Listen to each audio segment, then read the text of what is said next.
Pharaoh. The gift of Troy is a fabulous fabric from the land of the five rivers.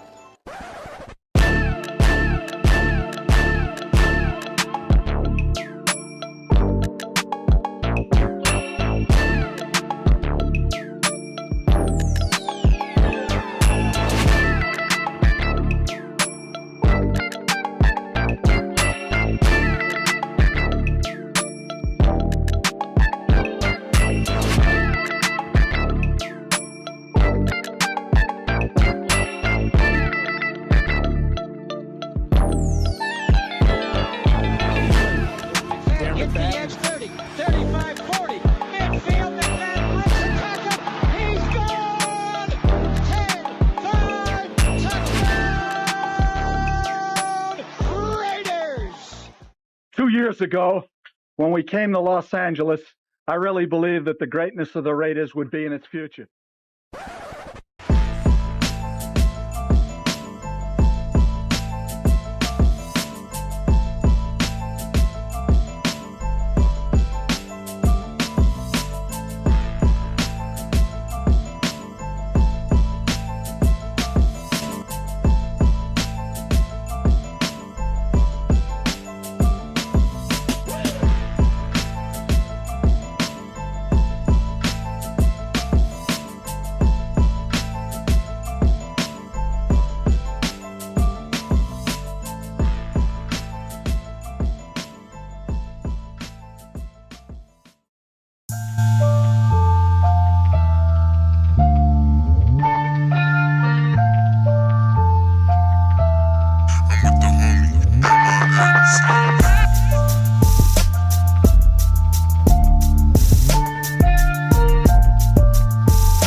We back.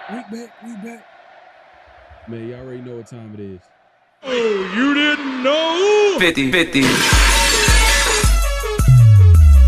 Welcome to the 50-50 Show with PharoahNFL and the Severe Raider, the realest show for Raider Nation. The perpetuation of the greatness of the Raiders to take a professional football team and give it a distinct characteristic that's different from all others.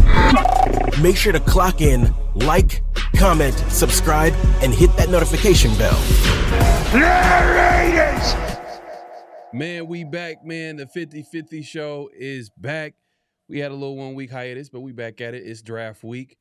We got a lot to talk about right before the draft. Obviously, mock draft will be tomorrow. We'll do our final mock draft tomorrow around the Shield Wednesday edition. Usually we have Thursday. We might do a little reaction after the first round, but we all know who that number one overall pick is going to be, man. I mean, like at that point, I think that show is going to be about like who are the best players available for the guys in the second round, after the first day of the NFL draft. But hey, if you haven't already, make sure to clock in, hit that like button, hit that subscribe button, hit that notification bell. We appreciate everybody coming through. Hey, man, it's going to be a great show, great conversation. Severe, man, what's going on, bro? How you been, Hey, man. I've been good, man. Just ready for this draft, man. Ready for this draft. Obviously, it's going to be kind of uneventful for Raider. I mean, not uneventful, because I'm sure like it's going to be a lot of celebration, once that draft card is called in. Obviously, Fernando Mendoza's not going to be there, but just the shot of him back at home with his family, I'm sure he's going to have a whole bunch of people at the house. It's going to be a lot of tears in eyes, a lot of misty eyes in the room. Right. It's just going to be just a great moment for a lot of Raider fans that have been, waiting since the end of the college football season for their guys, and they're finally going to be able to, all those people that went out there, I'm sure they bought it with confidence, but bought them Raider Mendoza jerseys and Raider Mendoza shirts. Yeah. That's going to lock it in. Like, cool, I can keep this shirt. I didn't waste my money on this shirt. Yeah. Well, look, it's you're going to be out there. You're going to be out there this week. So obviously Raider fans, anybody watching, anybody that's going to be out there, definitely try to link up with my boy Severe, man, out there, and hopefully y'all have a good time out there too. I know y'all about to be cracking jokes left and right. I'm about to be cracking jokes left and right, man. Salute to everybody pulling up, man. A night crew in the building. We see y'all. What's good, man? Appreciate you. Moon over Miami. What's good? Isaiah in the building, man. Appreciate you pulling up. My 2 cents in the building. Appreciate you coming through. What's good? Are you finally able to catch a live show again? Draft is here. Facts. 100%. We got a. Okay. Myra about to be in the building. She gonna be in Pittsburgh. What's up? There, she come out there. Me, Chris, 805. Her, me, Chris, 805. Her. I think Jeff. I think of some other people too gonna be out there, man. So it's gonna be smooth, man. Like I said, any fans that's going, man, holler at me, hit me on the socials, man. Let's link up. Was good, Chill Ray, man. Appreciate you pulling up, man. Hey, look, we got it's some. I love the last week before the draft. Okay, my guy Dante. Dante said he's gonna be in the building too for sure, man. Hey, man. Dante in the building. What's good? Yeah, hit me on socials, man. Appreciate you coming through. He says we'll be down there and see you. Okay, that's what's up. Definitely link up with Dante, man, while he's out there. That's gonna be cool. For sure. What's good in Raider Hood? Look forward to. Hey, man, that's what we're here to talk about. That's what we here to talk about. Lamar Valentine, he's a big Mendoza fan, so he gonna be happy. He gonna be happy. Yeah, for sure. All right, we'll see. Hey, look, so obviously Raiders are gonna draft their quarterback of the future. It's the NFL draft this year. I mean, it's number 1 pick. We're not gonna overthink it. I actually love the last week before the draft because it's almost like, the whole build up into the draft, there's a lot of smoke. There's a lot of smoke, a lot of like, oh, this is gonna happen, this guy. But leading like that last week, some of the stuff that we thought was gonna happen doesn't really happen. I mean, I think like if you think about like some of the guys that possibly might drop, I mean, we've heard like, man, stuff that just come out to might be purposely to maybe drop the player's stock, like a Ruben Bain with the hit, because it wasn't something that he did like, recently. This is something like that was years ago, but it came out right before the draft, like last 2 weeks before the draft. It comes out that he was in a situation where someone I guess passed away after a car accident. It was like some type of deal like that. And then you got this is one of our flags on a play. We'll get into that. But the other Branch, he kind of got caught up. We'll get into that in a second. But think about it, it's disgusting. But and then some of the players that we thought are going first round, we're hearing some things about like guys like the safety out of Toledo might be there in a second. Hey, and I'm like, shit the Raider. I mean, when you get to the second, like BPA might be might be the move if they feel like it's a playmaker that like we've seen in a lot of mocks that he was going to go in the first. I know Daniel Jeremiah kind of put it out there that he's hearing a lot from teams that he might be available in the second, but we'll see. That I'll give the Raiders something to think about, because Caden McDonald, you know what I mean? If he's there, that's gonna be an easy pick. But then he could obviously go in the first round. So it's just a lot of that stuff is gonna start unfolding. Like, and for a lot of Raider fans, draft doesn't start till Friday. I know it says draft this Thursday, but it really in reality it starts this Friday. this Friday. Yeah. Meaning Thursday's gonna be a celebration. Thursday is not really like the draft. It's just a party for Raiders fans. So all the Raiders fans that have been high on Mendoza. Now, if you haven't been high on Mendoza and you don't want Mendoza, then hey, just go ahead and sleep in on Thursday, and wake up Friday afternoon, and that'll be your draft day that day. But if everybody that's a Mendoza fan or been wanting Mendoza, Thursday is just a celebration at that point. It's celebration, and it's also like, all right, who's the top player available? Yeah, exactly. Just seeing how the rest of the round one plays out. Yeah, like do the Raiders trade up into the first? I don't see that happening. But let's say, it might be a player that we had no idea that was going to be there at the end of the first. Then you're like, hey, maybe the Raiders should trade back into the first. But I think more than likely, they're a team that can most likely trade down from where they're at 6. I think the 4th team that's scheduled to pick in the second round. So I think most likely I could see them like trading down just because of, what we've seen in years past, which Spytek, even though it was only a year, we've seen him aggressively kind of trade down from that second spot. I think he traded twice in the second. But they got some picks where they can trade up, they can trade down. Like they got enough picks. I think they got 3 4th-round picks. Yeah. So 11 picks in total, I want to say. So yeah, to me, I think it's all about getting picks in that top 100. If they can get into that top 100 spot, they can gain another pick in that top 100. I think that's a good deal for the Raiders. So we'll see how it works out. Make sure to clock in, hit that like button, hit that subscribe, and hit that notification bell. UEP in the building, man. Appreciate you pulling up. Was good. Lamar says I would like at least 2 safeties from the draft. I feel you, because now we're talking about. We obviously talked about like Raiders need a free safety. We don't have any, and in today's NFL, I guess people don't use free safety, strong safety because it's kind of interchangeable. They got a lot of different abilities. I get it, but we need a guy that can have some range, that can play the deep part of the football field. We don't have that on the roster, so I think that's a priority. But Palomao and the other safety that we got, Jeremy Chin, I think they're on their last year on their contract. Yeah, both of them. And the safety class is not too bad. Not too bad. You could probably get both. You know what I mean? You probably can get both positions. You probably can get a strong. So maybe that could be a guy like in a second. Out of Toledo. You know what I mean? Manuel Warren. That could be an option. If he's there, then you might. It makes you think about it a little bit. But there's other guys. I know you like the safety out of USC, Ramsey. Yeah, Kamari Ramsey. Yeah, Kamari Ramsey, not bad. Versatile. Played nickel. Can play free safety. I know last year he played nickel. The year before he played free safety. So he got experience playing both. I ain't mad at that. I like a safety that can give you value in a different position. So I feel like that would be a good pick. Obviously, Bud Clark. A lot of Raider fans like Bud Clark out of TCU. That could be an option. Yep, ball hawk. What's another safety that you'd be cool with? I mean, Traydon. Oh, your boy. Traydon Stoops. Boy, yeah. Traydon Stoops. Yeah. We'll see. We'll see. I'm trying to think of like strong safety. I mean, VJ Payne. I know because when we're doing the podcast, Payne might be a better kind of kid from Penn State.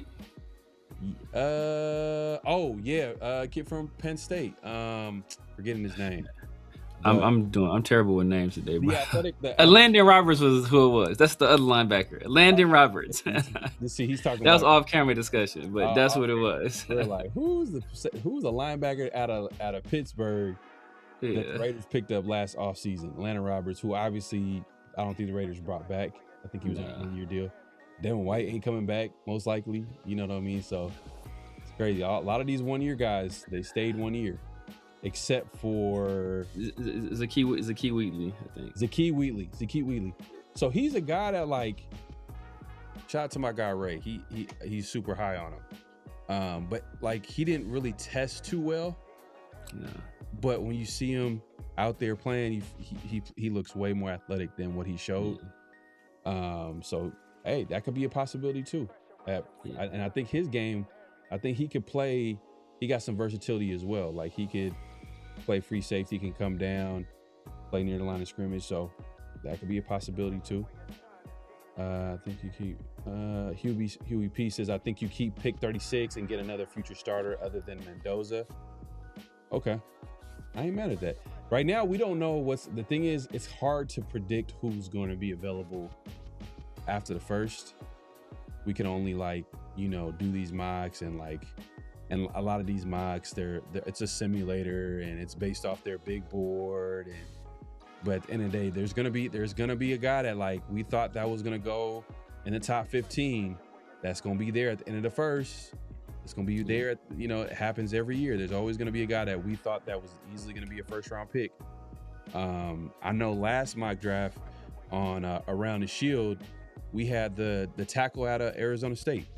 I think you like him. Yeah, Maxx Draft. Yeah. His name is. It's tough, bro. I don't even know how you got it, man. You better at names, you better than when it comes to names, man. That one I was struggling with that name, but I seen him available. He a young offensive tackle prospect. I'm like, yeah, and I think he's a right tackle.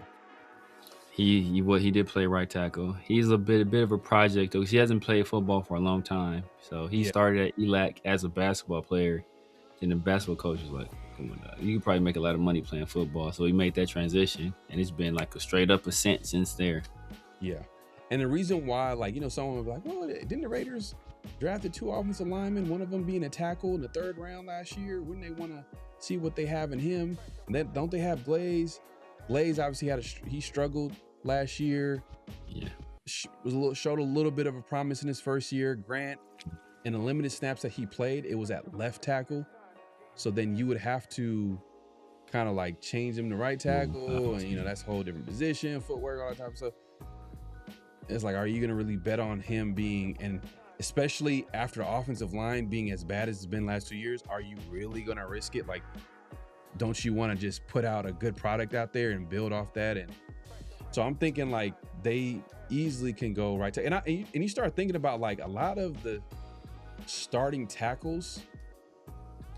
The good starting tackles, they're usually drafted in the first round. Usually, yeah. For the most part, yeah. They're usually going. Cole Miller, Mr. Dependable, first round. Yeah. First round tackle. So, all we're doing, we're kind of we're just buying ourselves some time with some of these tackles that the Raiders are getting in rounds 3. I think Glaze was a round 3 tackle. Obviously, Grant. Yeah, wait. Round 3 as well. Yeah. So there might be some exceptions to the rule. There's obviously some exceptions. For the most part, there's some exceptions. Yeah. Jordan Mailata is later round pick. Well, I think wasn't he a 6th, 7th, bro? That was crazy. Yeah, he was a 6th, 7th round pick. I'm trying to think. I want to say the one that was Trent Bowles. I don't think he was. I don't think Trent Bowles was a 1st round pick. Obviously Trent Brown, who was really good at one point, he was a 6th, 7th round pick as well. Mm-hmm. There's a lot of guys. I can't think of all of them on the top of my head, but generally think about the franchise guys or the best to ever do it. A lot of those guys were 1st round picks, high picks. Yeah. Orlando Pace was top pick. Think about my guy that got picked up in the Jamarcus Russell draft from the Browns. Today I'm terrible with the names today. Not Jake Fisher, but the other. Jake Fisher was another team. Oh, Jake Long. Was it Jake Long? Was it Jake Long? Maybe Jake Long. Yeah, was it Jake Long? You talking about the guy that was there for years? For the Browns. With the Browns. He was with the Browns. No, not Jake. Hall of Famer. He ought to be a future Hall of Famer, most likely. Yeah, with the Browns. The same year as Jamarcus Russell. Goddamn. Oh, same year. Same year as Jamarcus Russell. You talking about the left tackle that was holding it down? I'm thinking you talking about. Yeah. Somebody put it in the chat. But Orlando Pace, Jonathan Ogden, Trent Williams, all these guys, usually 1st round picks. So if we want a franchise guy, probably go 1st round. But I think having a guy like Dennison in the building, I think that's gonna go a long way toward helping develop some of these younger guys. Even Glaze, right? Even a guy like Glaze, Grant is another guy. We talk about Ian Nachor, how he was a guy that he's kind of a new to football, but same situation with Charles Grant. He was a guy that was a wrestler, and then he went, he got into college and he started playing football there. Obviously transitioned to offensive tackle, and he's been kind of similar, not a similar extent to Iheanacho, but it's a guy that went pretty highly. Joe Thomas, there you go. So he's a guy that he can use some coaching as well. So having a guy like Dennison, that's going to be like a really, really good asset for some of these young players. So maybe the Raiders don't think about going tackle. It just depends on how they feel about the roster. There's going to be some talent there in the second round, like a guy that could be there in the second round, and maybe like probably a strong possibility is going to be there in the second round is a guy like Peter Woods. And if you would have asked people in the beginning of the year where Peter Woods was going to go, it's top 10 pick.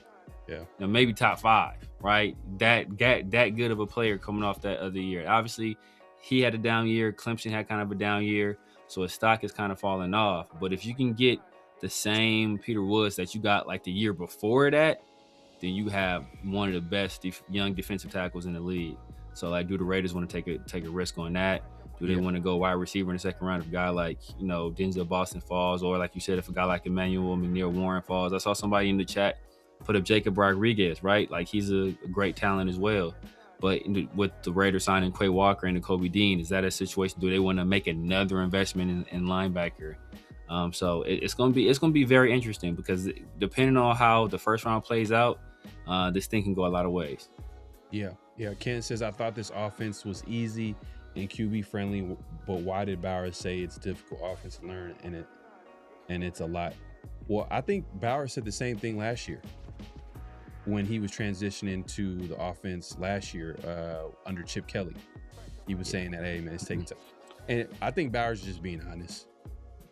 He's just being honest. Like, he just is, they're like, last week was the first day or the week, I think 2 weeks ago was like the first week of off-season program. So like they're kind of getting like they're probably getting the installs of the offense and learning the offense right now. Yeah. So I think he's just being honest, because he said that last year about Chip Kelly's offense, which I'm not saying, hopefully what we see won't be the same product that we seen on offense last year, but definitely. But the thing is, that's what happens, like when you're constantly changing offenses, it's tough for players sometimes to like, all right, they have to start over again, because usually the good teams, the teams that like win, that make a run for the Super Bowl, are ready to win now, those are teams that have been in the same system for at least 2 to 3 years. Facts. You know what I'm saying? So yeah. And that's why we keep saying this is a rebuild. This is the Raiders are trying to, and this is why we talked about the Maxx Crosby trade. And speaking of Maxx, you hear about what Vinny said? It wasn't anything. It wasn't anything crazy, but he was basically kind of, we all know Vinny. He's if he says it, he's probably been given permission to. He was just saying that, the Maxx Crosby trade is not something that is out of the picture yet. And he threw out that like the Rams as one of those teams. And Vinny, before he covered the Raiders, he covered the Rams. So he kind of like was like, this is something. And it makes sense, because the Rams are ready to win now. They're ready to win right now. And I think that would be a good spot for Maxx to go to as well. Like for him, like great spot. Go to the Rams, like, McVay and all those guys over there, you know what I mean? They're like, he'll be surrounded by a guy that team is basically built to win right now. So I think it'd be a great situation. I know they have pick number 1, I think 13, pick 13. Yeah. Which in the first round. Which is like poetic justice. We're able, because there's one pick right in front of Baltimore where we supposed to be picking. So we get picked 13 instead of 14. That'd be crazy. That'd be crazy. I don't want to say Spytek was non-committal about it, but he kind of was when everything went down and Maxx ended up back on the team. He never really closed the door on anything, and and so I think he kind of played the long game there, where look, this trade fell through. as Maxx gets closer to full health, and we kind of get closer to the draft and free agency is over and teams get to evaluating what they have on the roster, what they need, how close they think they are to, winning another Super Bowl. Okay, is this something we're willing to do with this particular unit that we might not be able to keep together much longer? And I think the Rams are exactly in that position. They already openly tried to trade Devontae last year. They almost got rid of Matthew Stafford. They had the luxury of having an extra first-round pick. Obviously, they gave one of those up for McDuffie, but they still have another one that's not theirs, off a trade that, was obviously turned out pretty well for them. So why not swing for the fences? We all know the Les Need had the saying in the past, F those picks. So, hey, crack that thing open one more time, Les. F these picks. Go ahead, trade for Maxx. 2 first-round picks, though, Les. And nothing less than 2 first-round picks. So, and if he wants to do that, man, if we get 13 in the first next year, I'm good with that. Lamar says, I don't trust Palomar in the secondary, better in the box, but too many bad angles and coverage breakdowns in the secondary. Yeah, I just think that they had him in a position that didn't really fit his skill set, to be honest with you. Because when I seen him closer in the box, like closer to the line of scrimmage, I seen him have make some physical tackles. He made some nice hits. We've seen him get some turnovers here and there, some interceptions here and there, But yeah. I think his skill set is closer to the line of scrimmage, and I think the Raiders didn't really put him there because of just because they needed someone to hold down the fort, and I guess that didn't really Hey, I appreciate you, Dante, man. Hey, Dante coming with it today, man. He says, hey, not sure. Yeah, not sure. Okay. You're not sure. Okay. I ain't putting that extra. I ain't putting that hey on there. Yeah, not sure. So I'm gonna keep it. I'm putting the hey on. Hey, not sure. Nah, bro. I'm gonna keep it. Hey, and I already know, and I trust Dante because I already know he's been. He been grinding the tape. Yeah, he's been grinding the tape. So he's been getting familiar with a lot of these prospects. So shout out to my 2 cents in the building with the super chat, man. Appreciate you, my guy. He says, with the first pick in the 2026 NFL draft, we already know what it is. This, I like to announce a trade. That's oh my God! You want if that happens, bro? Oh, you're going. If Roger Goodell should just troll and say that. But I'm just playing. Mac, if that were to happen, Raider fans everywhere would lose their mind, bro. They would be. They be calling for Spike to get fired. Spike doesn't know what he's doing. He's a bum. Get him out of here. Kubiak, you loser. They'll be hot. Man, Huey, bro, appreciate you, my guy. Joe Thomas, you was talking about Joe Thomas? Joe Thomas. Joe Thomas is future Hall of Famer. He said Mario Henderson. That was probably from he's out of Florida. I think Mario Henderson went to Florida State, if I recall correctly. Yeah, he was a 3rd round pick. I thought Mario Henderson was a 3rd round pick. Super Mario. Yeah, he was a 3rd round pick. R.I.P. Mario Henderson. He died a few years back. A few years ago. Actually, former Raider Rod Martin, linebacker. Yeah, he just passed away too. Yeah. Rest in peace for him too. I want to say Mario Henderson was close to, or maybe he was related to, I think, another player we ended up getting later. Maybe the dude from the linebacker from Seattle that we ended up picking up. Damn, I can't remember his name. What, this offseason? No, a while ago. That was a 1st round pick. Oh, you talking about? Oh, you said 1st round pick, linebacker from Seattle. He was a 1st round pick. We didn't draft him. Seattle drafted him. Aaron Curry. Aaron Curry. Yeah, I want to say him and Mario Henderson were related or something like that. Oh, like cousins or something like that. I think he told that story. I could be thinking about Eric Barton. Maybe it was Eric Barton. I met Mario Henderson a few times. Cool dude, man. Good dude, man. He seemed like a cool dude, man. It's kind of sad, man, that ended up happening to him, man. He died young, way too young. It's randomly, man, I guess you follow a team long enough, stuff like this will happen. Thomas Howard passing away. Yeah, T. Howe. Yeah, man. Was random. DJ Hayden passing away was random. Like gone way too soon.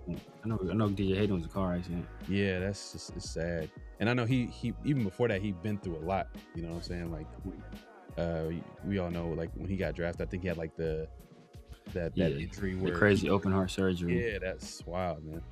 That's wild. Yeah. What was crazy is that I know when he first got drafted, I know they were talking about it and were saying like that crazy surgery he had to have. That like doctors usually only see that from car accident victims, but obviously his had happened on the football field. So for him to die from a car accident, like that was like crazy. Yeah. Salute to everybody pulling up. Huey says, "Wouldn't be mad at nose tackle or safety."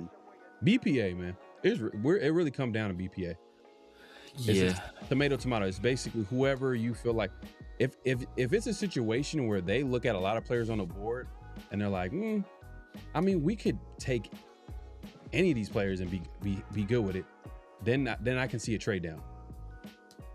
Because whoever from that, you know, when they stack their boards, whoever they were high on, or not even high on, like whoever they like, they probably will be there. If they trade down. Yeah, I'm trying to think. I mean, but if you take Mendoza in the first round, you almost gotta prioritize surrounding him with some other stuff at that point, you know. But yeah, you guys still got to go. But when you're as bad of a roster as us, you kind of got to go best player available too, though. So it's like you kind of stuck between a rock and a hard place. So, all right. So which receiver you taking instantly at pick 36 if they're available? Realistically. Casey Concepcion. Yeah, for sure. Over Boston. Yeah. Oh, yeah. I mean, I like Boston, but yeah, well, you got a guy because Casey Concepcion makes the game easy for you. Boston, like, you know, he's a big play. He's not a big play, but he's like a big target in the red zone. He'll be a guy that's a kind of a jump ball guy. Yeah. But Casey Concepcion, you can just throw him a little 5-yard slant. Yeah. Let him get to work. Yeah, and you know what it is too. Early on in like the process, you know, I was like Boston all the way. Like we got to get Boston, not just because that's what the Raiders also need. We don't really have a guy that's like that size jump ball that can go up and go get it. It's also, you look at Mendoza and you see part of what makes Mendoza so good is those back shoulders. You know, he's really accurate throwing it up to these bigger receivers. So I'm like, hey, maybe get him a bigger receiver, but. Man, a guy like Concepcion, like he gives you that explosiveness, route running, play. I think they have him in the inside, play slot, but he can play on the outside. I think last year, he played a lot on the outside, and special teams. Yeah. And you look at like what Kubiak wants to do on offense. It's like, okay, you know what I mean. If he's there, most likely he probably might get taken in the first round. But the one thing about Concepcion, like you could basically say, like the drops is pretty blatant that what he had like 19 or in like 3 years or whatever that he was there. Yes, yeah, and it's like, I don't even think it's a situation where he has bad hands. You know, sometimes guys have like focus drops where they just like, especially you're a guy like him that's like kind of a like a catch and run or like a, you know, run after the catch guy, or you're a playmaker with the ball in your hands. You kind of get in that mode where, okay, damn, I got to get upfield. I got to make a play. Mm-hmm. Man, a guy I like as well, man. We can't do it. Your boy, we can't do it though. Out of Tennessee, we can't do it. Yeah, we can't do it. Brazil, yeah. He's nice. He's nice, man. Every time I watch him, I'm like, damn, dog. Like you don't want to draft the uniform, or you don't want to scout the uniform. It's not fair to the player, but it's like every time I just feel like nah. That's another guy. I was early on. I was like, man, this dude's nice. But then like the more as time went on, I was like, damn, like really, the success rate from these receivers that come out of that specific Tennessee offense over the years, it's just not high, man. But is he a better prospect than Dante Thornton? Yeah. Is he a better prospect than Jalen Hyatt? Yeah.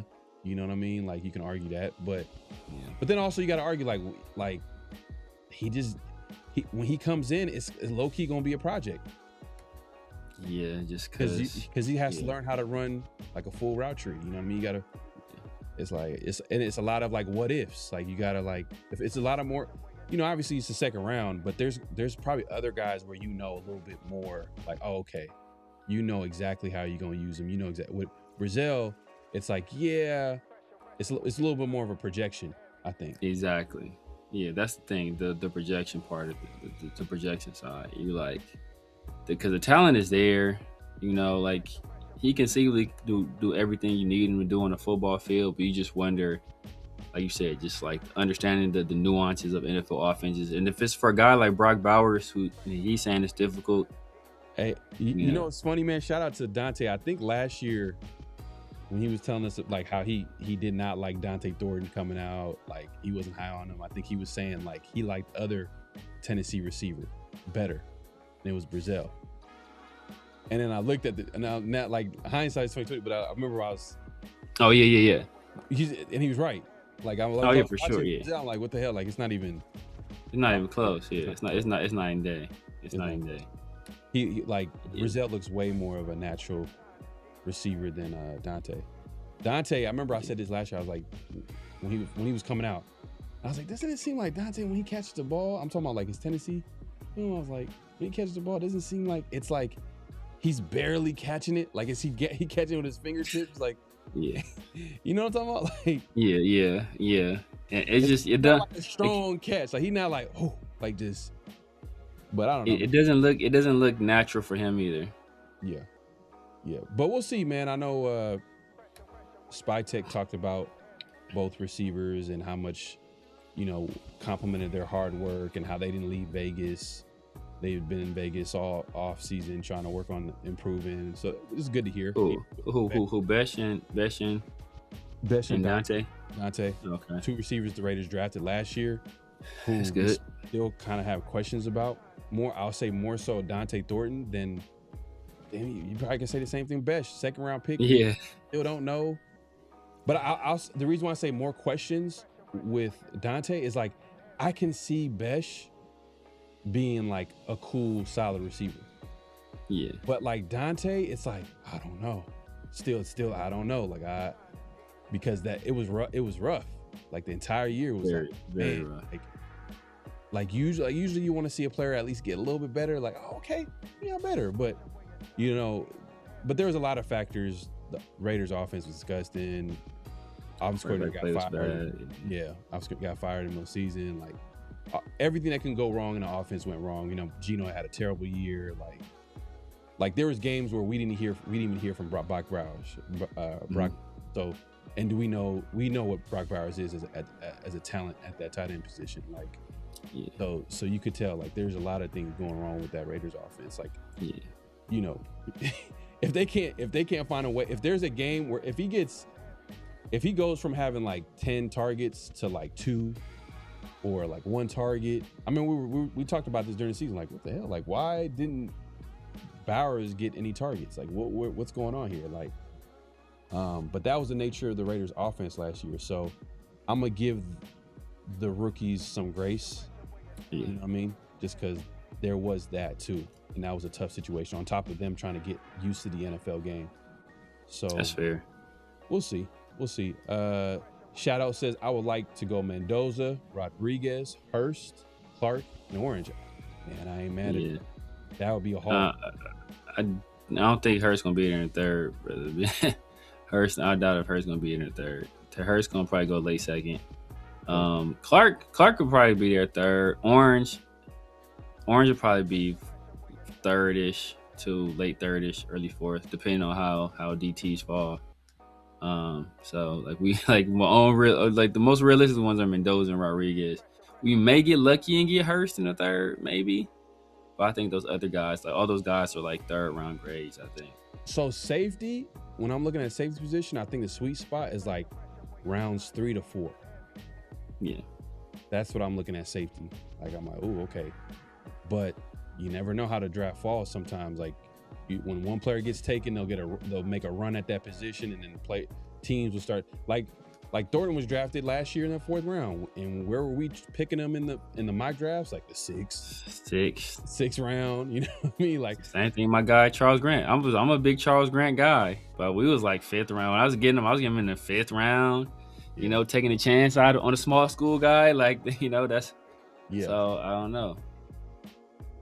Yeah, man. Hey, salute to everybody pulling up. Make sure to clock in, hit that like button, hit that subscribe. Salute to the night crew. The night crew in the building, man. We see y'all, man. Appreciate y'all pulling up. Best time to trade Maxx will be right before the trade deadline.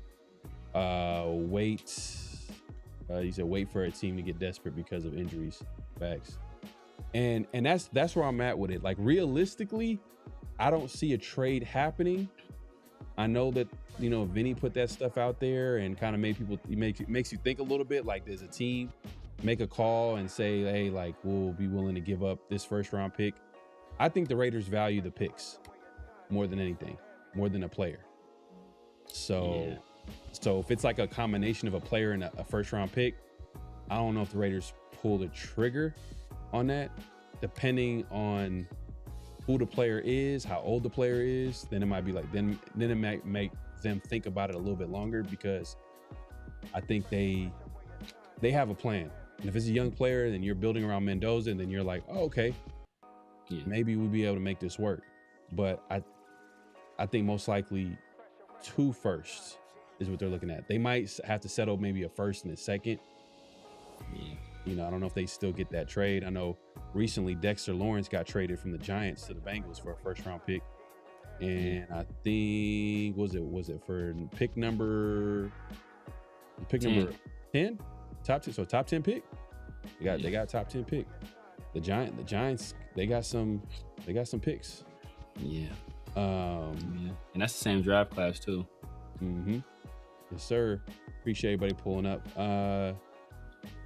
Lester Hayes growing up made me Raiders fan for life, man. That's cool, man. That's what's up, man. Yeah, RIP Rod Martin. For sure. Let's take it to 6 games. Everybody talking about the Laker game. Lakers take it to 6 games. Y'all know what it is. Where y'all at? Where y'all at? Oh, Eric Barton, Aaron Curry. Oh, okay. Yeah. I said that's why I said it was either Aaron Curry or it was Eric Barton. See, Eric Barton. That takes me back to the early 2000s right there. Yeah. So Eric Barton and Aaron Curry are cousins. Okay, so it wasn't Mark Henderson. Yeah, how was 2 team? Was Eric Barton on the 2 team? He wasn't. I don't think he was on that same team with them. No, I think Eric Barton was before. I think. The 02? Oh, he was on. Oh no, Eric Barton. Oh, was he on the 02? Oh, no. I mean, I thought you were talking about the team with Aaron Curry. Oh, what's Eric Barton there? No, I want to say Greg Beaker was the middle linebacker. Was Eric Barton on the team? No, I don't recall. Eric Barton was either on that 01 team or 02 team. I know after the Raiders, he went to the Jets. Yeah. Oh, I don't remember. Yeah. Was Sam Williams on that team? Super Sean says, "What's good, fellas? Where are we going at pick 36?" Man, it's hard to tell right now. It's hard to tell. It's really Peter hard. Woods or Casey Concepcion falls there. That's easy choice for me. Either one of those guys. Yeah, BPA. If Caden McDonald's on the board, turn the card in. Man, look, it's risky. Boston. It's risky, but if Caleb Banks there, that's risky though. Yeah, it's that's high risk, high reward. That's Banks Reggie McKenzie special right there. That's Reggie McKenzie. Yeah, that's high risk, high reward. Big guys with foot problems, you normally want to stay away from him. But he's so damn good, man. He's so damn good. It's like you almost like, dang, do we got to do it? Yeah. I take. Do we trade Michael Mayer and draft another tight end? Pause. Depending on what you get for him. If you can get something solid for him, hell yeah. Yeah. Michael Mayer is replaceable. He's replaceable. Yeah. He's not going to be re-signed. I don't think they're going to re-sign him unless like it's a super cheap deal. But I think Michael Mayer probably would want to go to a different team.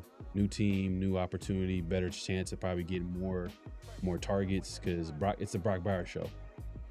look for Brock Bowers being the Raiders tight end for the next 10 years, man. If anything, for me, the Raiders should draft a tight end in this draft because I think there's some good blocking tight ends that they probably can get, or good tight end prospects they can actually get. I'm not talking about move tight end. I'm talking about like inline tight end that can block and maybe give you some receiving value. Guys that I like is dude from Stanford, Sam Roosh. He's more of like a dominant blocker, receiving. I know a lot of people talk about his like short arms. You know what I mean? Like he don't got like the big for a guy that you would want at tight end. I mean, if they ain't, as long as they ain't like, Trey Tucker short, I'm cool, bro. Yeah. So him, and then there's a guy out of Delp, boy Delp, Oscar Delp. When you watch it, does he remind I like you of Bowers? Yeah, the way he accelerated. I won't say like Bowers, but he's like almost like on that play, that specific play that reminded me, because I sent Severe a clip of like it was like a curl route or whatever. I don't know if it was a breaking route or whatever, and he literally caught the ball. It was like 5 yard. Man, he took that. I think he took it to the house. Yeah, he accelerated. And the reason why I like him, I don't want the Raiders to draft a tight end just for their offensive capability from a receiving standpoint. I'm gonna go back to what the Raiders need in that tight end room, and they need I think they need a tight end that complements what Brock Bowers brings to the table, because Brock Bowers is gonna be out there. To be honest with you, the times that Brock Bowers has to block, I think they're gonna keep that at the minimum. I don't think they want him out there catching footballs. They need another guy out there that can actually block and hope. And if you want the Raiders to have a good run game, then they're going to be in obvious running formations. And if they're obvious running formations, they need another tight end that can block, right? So it just makes sense. It just makes sense for the Raiders to get someone at some point. I would think like from rounds 4 to 6. Rounds 4 to 5, you could probably rounds 4 to 5, because they have three fourth round picks. Yeah. They have one fifth round pick, but it's a huge gap between. Yeah. Remember we did our mock. Yeah, it was crazy. Yeah, it's a crazy gap. Four. I mean, ideally, four. Since we have the 3 fourth round picks, because I think that's kind of where you start looking at a backup for Genty as well. In round 4, sure. You need another guy around like 4 or 5. You start around that range is when you first start looking. I like Claiborne, but damn, man, he's just a weird player in that, like, man, like he can't play third down. Yeah, but Genty can't. That's the thing though. Genty can. I know. Genty can't. But I'm just saying, like, from their perspective of like, all right, Clint Kubiak, 2-back system. You probably want a guy that you can depend on, like, once you give Genty a breather. And like, if teams, when they see that player, like, oh yeah, he's not running a pass, they're probably gonna run to the outside. That's all you're gonna do. Run to the outside. Yeah. With Claiborne. But man, he's such a he's such a smooth runner. You could tell he has good vision. He has a feel for how to run the football. He's not that big though. He's not that big. But he's about the same. He's about the same size as Bucky. But is he as physical though? Like, can he because Bucky kind of showed where he could break some tackles. Like, that was surprising about Bucky. He's not as physical as Bucky, but straight line, he's faster. He's more explosive than Bucky. Oh, for sure. So I mean, I think he kind of makes up for it a little bit there, where all he needs is a crease, and he's done. He's gone. So, man. But yeah, like you said, it's just the fact that he offers basically nothing on third down. He's not really good in pass pro, not really a good receiver. That's it. But just run the football. He's such a natural runner, and his just explosiveness as a ball carrier. That's something we don't have. We don't have that kind of explosiveness on this team at any position, really, let alone a running back. All right, So running backs that from round 4 to 6 is guys like, all right, I'll throw in Claiborne, just because like special teams value, can play that outside zone, but he would be like a project year 1. Yeah, he would be a project. I mean, for you're him, not gonna give him a heavy workload year 1. Yeah, so you would have to get another running back with him, like someone that's more dependable that you can like hand off, first and second down, and even third down, to be honest with you, like as far as pass protection and receiving the football, because that was a weakness for him. But Claiborne, Nicholas Singleton is interesting, but man, his weakness. You think he drops to the 4th though? Yeah, man, it's cause the problem with him is not the physical. It's not the physical. It's not his athleticism. But running back athleticism is not really that big a deal as much as other positions. But his problem is like vision. His vision is disgusting, I guess. His vision. See, I haven't watched enough of him to be. I mean, I've seen him. He's productive. I haven't watched enough of him to say he has good vision or bad vision. He's a good receiver out the backfield. He's a good receiver out the backfield. He has breakaway speed. He's like he has juice too, for sure. He's built like he's 6'1", 220. I'm like, hey, I wouldn't mind that in a running back room. Yeah, that's like number 2, number 3. You know what I mean? Yeah. Like, see what you can make out of that. I wouldn't mind that. I would take him. I'll take the 4th. And the thing about it is that the year before, I remember last year he balled though, and he was like one of the highly touted backs coming into this prior year. And this year he just like fell off. But the thing is, all of Penn State fell off though. So it's like, are you thinking it like you got to kind of think, okay, is this like a symptom of just him coming back down to earth, or is this if everybody Aller didn't really perform, he didn't perform. Even Katron really like didn't ball out like that. Like really nobody on that team, especially offensively, really played well. So it's like, do you say, man, like okay, we're getting a really good value here on the back that was just in a terrible situation. All right, if we're being honest, let's just say that we'll start by saying this, and then we should probably talk about some of the running backs that we like. This running back class is pretty disgusting. It's not last year's class. Yeah. That's why we should have took 2. I don't get into the conversation. That's why we not getting into the conversation. But that's why you take 2. That's why they should have took 2 running backs. Because running backs that were probably going in the 4th round, 5th round last year, probably in this year's class would have get drafted maybe in the 2nd or 3rd round. Yeah. It's not the same. It's not the same. Just depth wise, last year, it's just not the same. Yeah, but Yeah, I know Jailbird is a back. A lot of people like Seth McGowan, Jailbird, but he like 25 years old. He went to jail. Damn. He got like a gun. He had like a gun charge. I think he pleaded it down or something like that. He had a gun charge. So I don't think the Raiders touch him. But like all things being equal, like he does offer a lot of the stuff you look for. He's got nice eyes as a running back. He got some juice to him too. What school did he start off at? Did he start off at Oklahoma? I think he started off at Oklahoma, I want to say. And then he got kicked off the team after he got arrested. Kalen Black,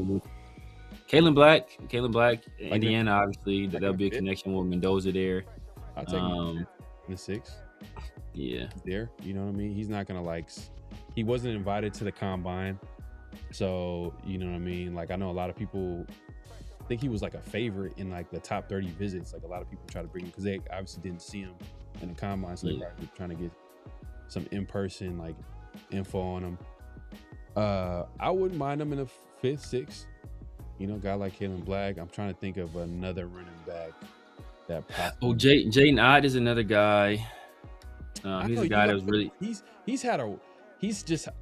just had hype. He never really. He's good. I liked him. I think he was good at Cal. Was he a 5-star recruit? Was he like a highly recruited guy? Like what was it like? Because I don't recall. Because with Cal, he didn't. It was kind of like up and down. And then when he went, he fell off the map when he left Cal. When he went to, I think, did he go to Oklahoma? So I don't know. So it's he was at Oklahoma this last year. He got buried. He was buried on the depth chart. There's a back in from Oregon that some people like. I think Whittington. My guy DJ. Hey man, shout out to my guy DJ with the super chat. DJ always be up late, bro. Oh look, this dude, are you a vampire, bro? DJ ain't never. This dude ain't never sleep. Hey man, it's the night crew, man. DJ's the night. This dude ain't never sleep. DJ's part of the night crew, man. He said, "Big shout out to homie Sparrow, severe. What you gonna say if the Raiders let you get on the stage to announce a good or bad draft pick?" Oh, bro. If we trade back, bro, I'm gonna be doing it. You know, dude that was in the Dave Chappelle skit doing the robot. It's like that's gonna be me.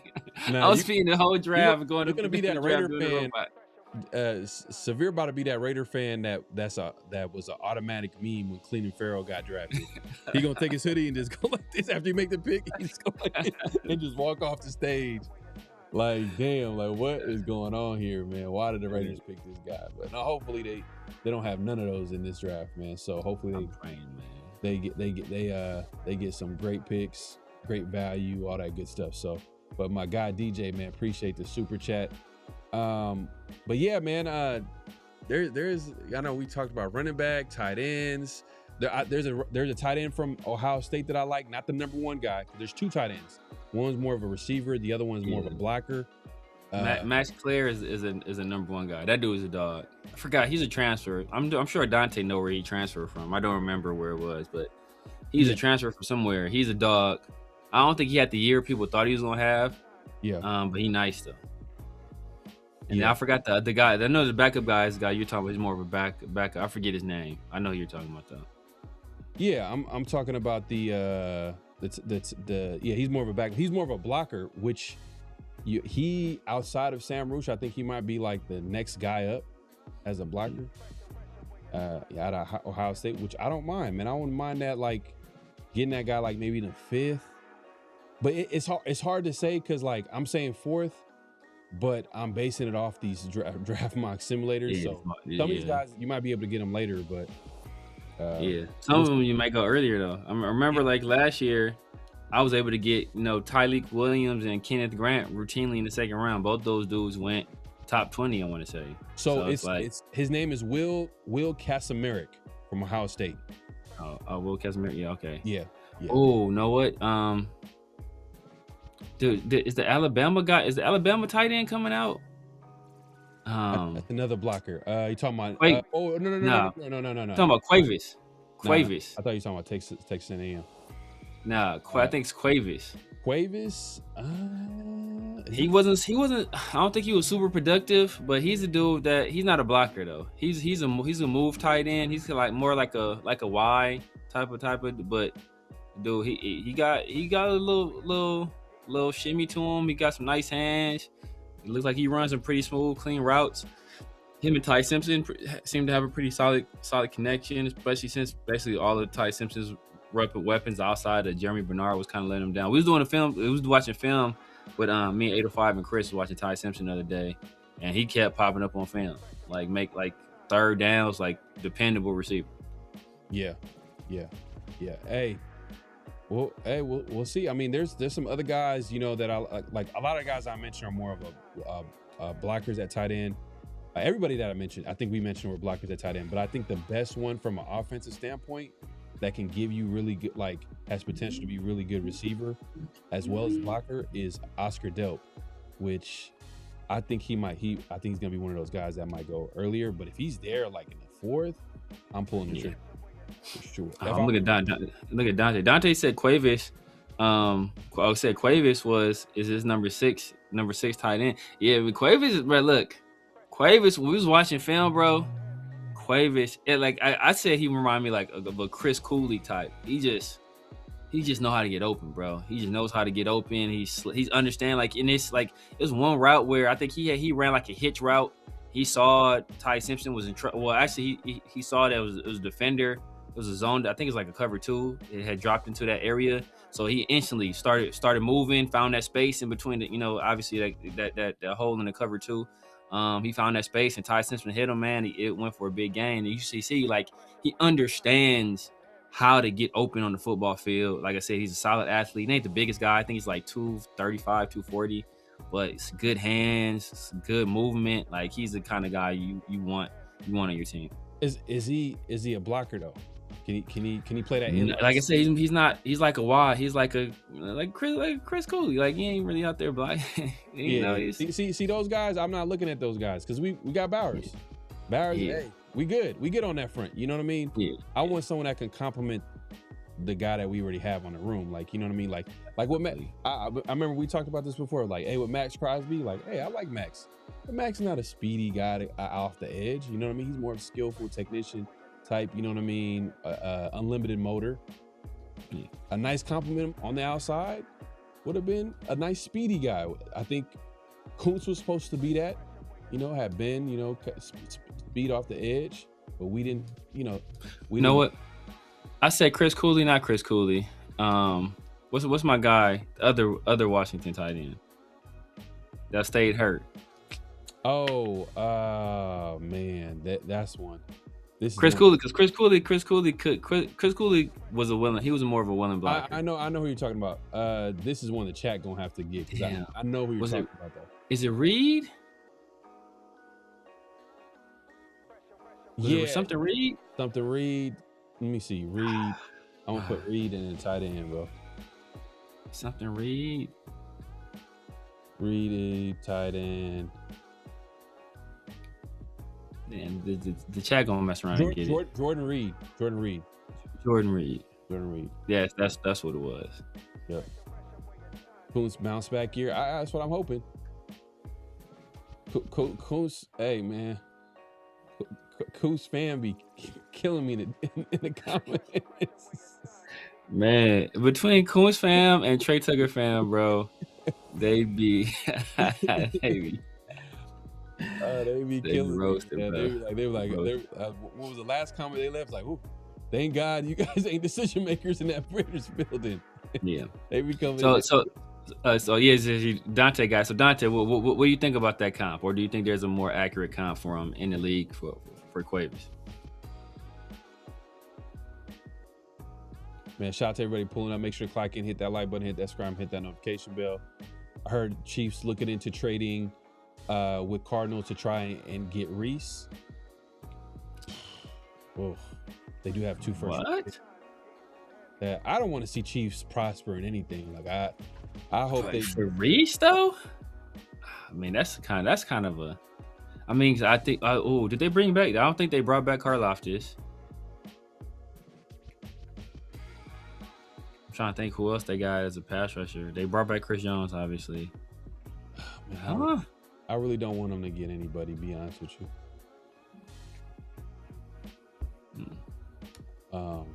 Ben, I don't even know who that is. Ben Sinnott. So what happened? He says Quavers reminds me of Ben Sinnott. Who's that? Ben Sinnott. I think he plays for the Commanders now. See, that's how you know Dante be. Woo. Yeah, he plays for the Commanders now. That's one that. Yeah, that's that. You know, hey, sometimes you be having them. Hey, that's when you know he grind that film, man. That film, man. Yeah, he's gonna talk about someone that he's seen. Yeah, he got drafted. That was last year. I think last year he was a pretty high. What is that? The dude from K-State, Dante? Chiefs will draft an offensive tackle. I hope they reach. They picked up Josh Simmons though. They just picked up Josh Simmons. And I thought they picked up another tackle. But Josh Simmons, he did have they had a weird year where he was just missing. So he missed. He just disappeared. He disappeared. So I don't know. Maybe insurance policy for him. Because, you know, what he's going through. Yeah. Talent was not a question for him. It was just more so like more so the injury. Him coming back from injury, but then like it was kind of random where he was missing games because of like some off-field stuff. Okay. They said, yeah. Where was he drafted? What round was he drafted in? Cause I remember, I want to say it was Dante that talked about him last year. Somebody was real high on him last year. I want to say. I thought it might have been Dante last year, and I was like, all right, I gotta watch out for that dude. But I was, Tyler Warren, Colson Leveland, but I knew he wasn't drafting no tight ends, so I wasn't really paying attention to tight ends like that. But I want to say I saw somebody that was high on him last year. That was like, watch out for this dude. Yeah, man. But and just to I guess to cap the tight end, Marlon Klein might be a later round option, but he's more of like a developmental guy, like maybe like a guy that you take in a fifth that has the potential to be a blocker and even a receiver too, like a big target, like red zone target, because that would be just nice to have. Yeah, you know what I mean. Like, but some of these guys, they're not gonna be perfect. Like, they might be great blockers, but then as a red zone target, Sam Roosh doesn't have the biggest arms. Other guys, like, they don't really separate like that. So you might be asking too much. But to me, the priority, if they get a tight end at some point in the draft, would be to be blocked. I think we covered running back position. I think rounds 4 to 6. Yeah. Like we said, this is a tough class, man. Like, from the running back position, this wasn't the class that it was in 2025. This class is a little bit like Jeremy Love and everybody else. Yeah. Jeremiah Love, everybody else. I mean, Noah Coleman, Emmett Johnson. I know a lot of people are high on Noah Coleman. Emmett Johnson, I think Emmett Johnson is a damn good back too. It's just so. I mean, I just wanted to get it would have been nice to have get an explosive, a different type of back. Like, that's why I like the Claiborne, but with Claiborne, I'm kind of like forcing it a little bit more just because of,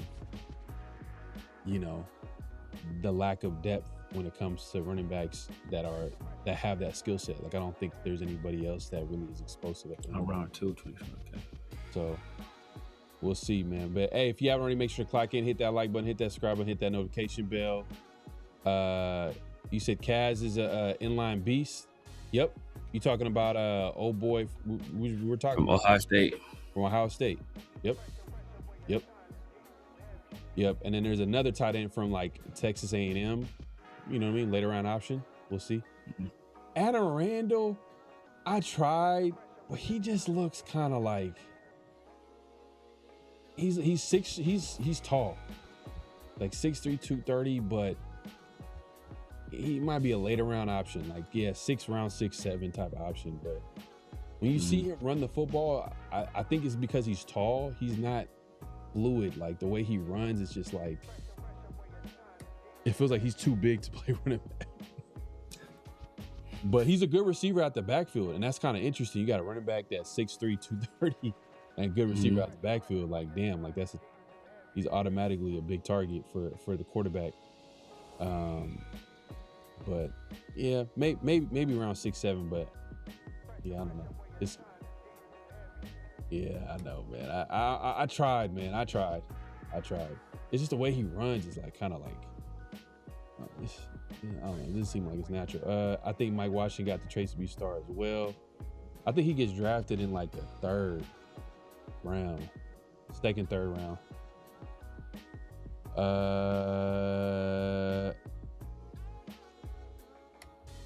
Pharaoh, Severe, what do you think about Navy running back Eli? He's like a good receiver out the backfield. I think some people have him like playing receiver. And he gets I think he's just running back wide receiver, but it's because the Navy they run like I forgot what it's like a triple option. They run like the option offense. So basically they damn near never throw the ball. So like if you look every year, the teams with the most rushing attempts is usually like Army, Navy, because they run like triple. They run option offenses, so they rarely throw the ball. Yeah. I mean, and then like I think offensive tackles. If Lomu's there in a second, are you drafting him? Are you trading down? I don't know if who else is there. Lomu is like, I don't know. I don't want to just draft a tackle just to draft one. I mean, if Lomu's there, I guess I wouldn't be mad to draft him, but Lomu, I know because when we did some mocks, I think Lomu was there. I mean, when I did some mocks, I think Lomu was there. It depends on who else is there. To be honest with you. I know we drafted Markel Bell, one of our mocks. But shout out to Big Mike. That was the guy that we drafted like in what, 3rd, 4th round. Yeah, the tackle. Yeah, I mean he's a bit. That was just more like a best player available type situation. Because in all honesty, I don't think he fits the system. I mean he's like 6'7", 3 something. He doesn't really move that great. But you know, in a power scheme, he'd be ideal. But for his own scheme, I don't think he's a fit. Yeah, man. But hey, I'll say this. I said that like a lot of the top guys at tackle most likely were drafted in the 1st round. But guards, hey, you could grab a good guard in the mid rounds. No, facts. From rounds 2 to like 4, you can grab a starter. That's for sure. And I'm sure there's some starters at tackle that were after the 1st round, but are they good? You know what I mean? Are they just, you know what I mean? Just think, you know, you're gonna have to. Are they just stalling time until they grab their 1st round tackle in the following draft or whatever? Yeah. Guys at guard that might be available are the Texas A&M guard. That's a guy like when I was doing mocks, like that was always there in this. I don't want to say always, but he would be an option in the 2nd. Chase Besantis. Oh yeah, Chase Besantis. Yeah. Nah, Chase Besantis is nice. Pregnon was also there in the 2nd as well at pick 36. Yeah, Pregnon is available. Some people might say he might drop to the 3rd. I don't know if that's gonna happen, but he's a good prospect at guard out of Oregon. Rutledge from Georgia Tech. Rutledge. This is gonna Rutledge. He comes out in the 3rd. Jennings Dunker gonna probably go a little bit higher. You're probably going a little higher than other guys. The other Iowa guy, Bo Stevens, 805 actually like Bo. I know a lot of people like Dunker. They have Dunker higher. 805 likes Bo Stevens better. He's the other Iowa guy. So if you're the Raiders, right? They're gonna be running an outside zone scheme. They might mix it up with some gap and power blocking scheme too as well, but like most likely it's going to be a zone scheme. So when you take that into account, then obviously when they draft the offensive lineman, they probably want a guy that probably fits that system, right? So a guy like I think Dunker, right? He's more of a old school like power lineman. You know what I mean? Like guy that could. I don't know if he would fit that outside zone scheme. I'm not sure if he would fit that. Yeah. Dante, what do you think about this dude from Kentucky, Jalen Farmer? Craig not going to 1st? He may. It depends on where Ion goes, because I think Pregnon is that next guy,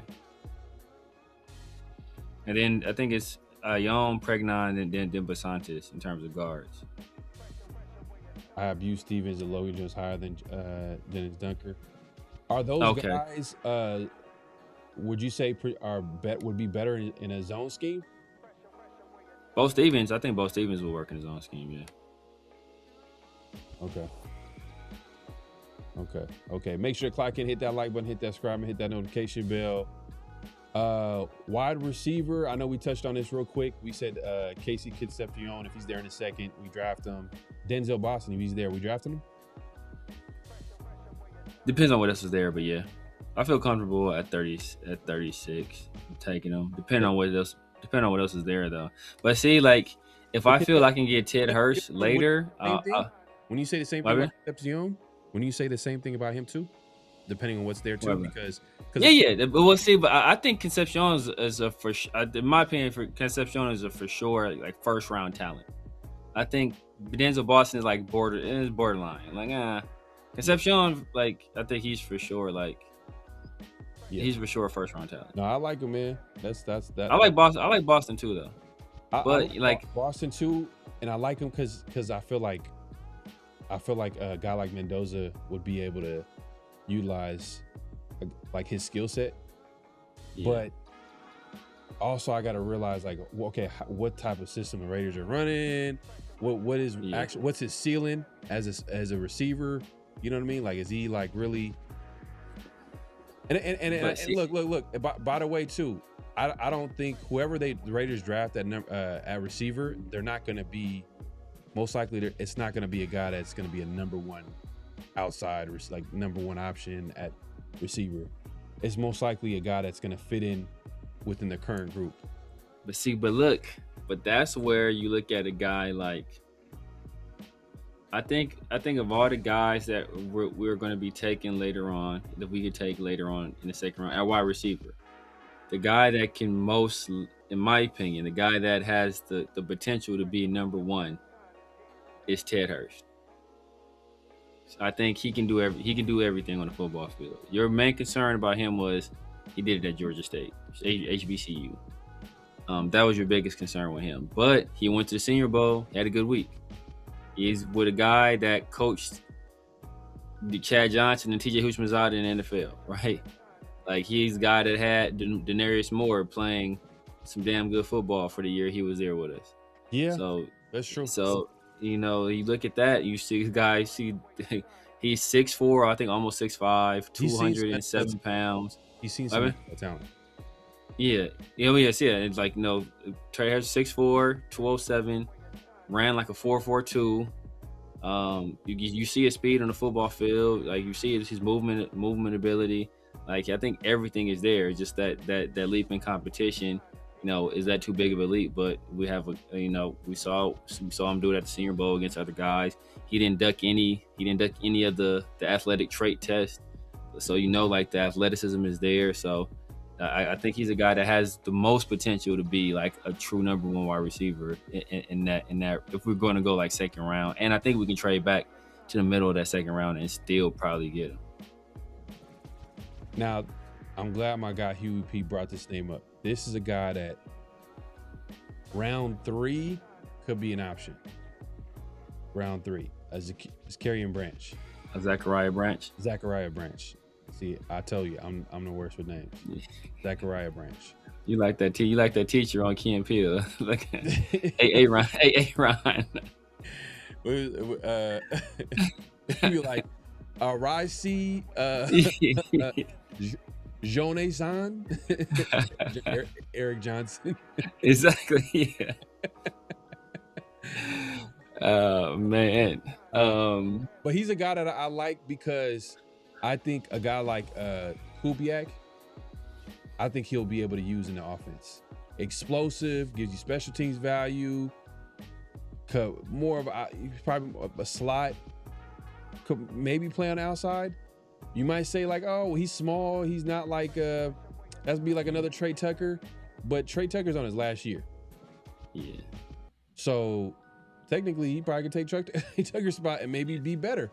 You know what I mean? Zachariah Branch better than Trey Tucker. I'm saying, like, I'm gonna tell you right now, Zachariah Branch is better than Trey Tucker. And I don't hate Trey Tucker as a wide receiver. I just don't think we know what Trey Tucker is. He's a 3. No, I think Zachariah has potential to be a 2. At best a 3. Yeah, exactly. I think Zachariah can be a 2. I don't think he'll ever be a 1. No. And that's what I'm saying. None of these receivers that we're talking about are 1s. Boston. None of them are 1s. Like I said, the only one I can really see being a 1. You can say maybe Denzel. Maybe some people feel Denzel could be a 1. But I don't know about that because he doesn't have the athleticism to consistently separate. He has really good hands, really great body control. Yeah. Like physical receiver. He knows how to use his size and his traits to his advantage. So he's so comfortable in that realm that you can see it maybe translating to the next level. But I think we talked about it before when you're like, I've been a Jacoby Lane guy for a while. But when you have to kind of make contested catches or catches in play, when you have to play power forward at wide receiver all the time, like it's only so much that that's going to work, or eventually somebody's going to figure that out, and then it's like, okay, now what do you do? Yeah. So Zachariah Branch, this guy, like if he's there in the 3rd, I wouldn't mind it.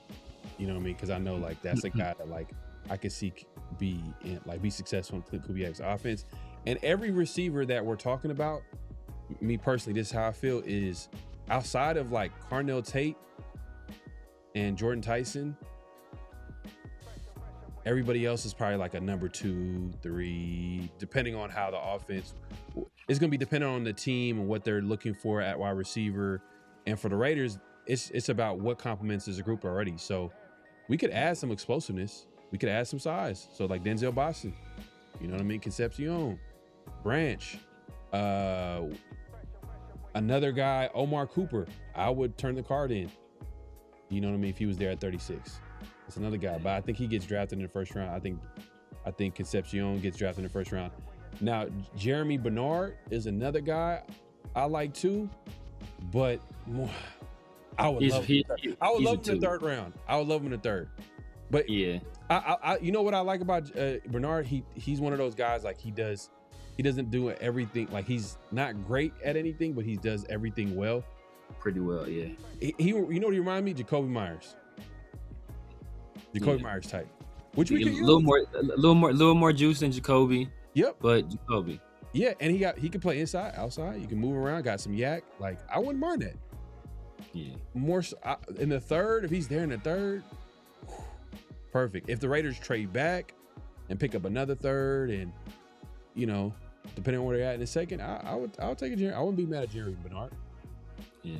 Because we don't have a Jerry Bernard on his team. Yeah, we got rid of Jacoby Myers. We don't have a Jerry Bernard on this team. We don't have a Concepcion on this team. We don't have Amari Cooper on this. Omar Cooper on this team. That type of receiver. I mean, Denzel Boston. We don't have those types of receivers on his team. So that's what I'm saying. Like, Raiders could easily draft him. Surratt, Jack. That's kind of Jack Besh, big slot. I don't know. Yeah. I wouldn't be. I understand, like, oh, it's a receiver that he played with, you know, from Mendoza. The chemistry is there. It's another Jacoby Myers. Lucky. You think you think he's a Jacoby Myers? Like he'll be able to separate? Because Jacoby at least separate at times. Surratt's not. But Surratt runs pretty clean routes. Surratt be like Surratt just jump ball. Like, he's not really fast. But he was hella productive. Like, he was productive everywhere he went, though. That's one thing I can't take away from him. He was productive at James Madison. First year he steps into the Big Ten. He's the number 1 receiver for Rourke. I think he had his best season his sophomore year at James Madison. But he had a real big year the first year under Curtis Rourke. And obviously Omar Cooper stepped up in a big way this last year. And took away some of the yards from him and Becker. But like Surratt, he's been productive basically every year outside of his freshman year, I want to say. Damn. I know a couple players at Georgia. Let me say this: Branch front end was worse than what they're saying. That's not good.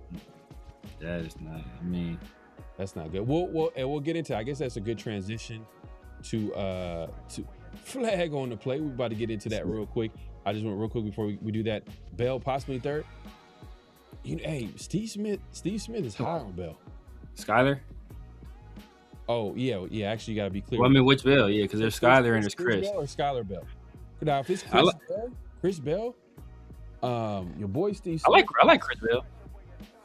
He compared him to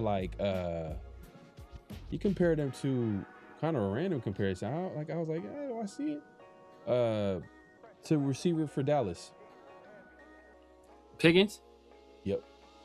He compared him to Pickens. I was like, I can see that because you think about Pickens. I was higher on Pickens coming out of Georgia. A lot of people didn't like Pickens because there's some of those same issues where Pickens, like, I want to say he didn't separate because he was killing at Georgia. That's why the people was trying to hate on him, but he didn't run. He didn't test well. Pickens didn't test well. So people are like, oh, I don't know about Pickens. He's kind of slow. But, bro, he was killing at Georgia. Like, what are you talking about? So, I can see that. Chris Bell's a dog.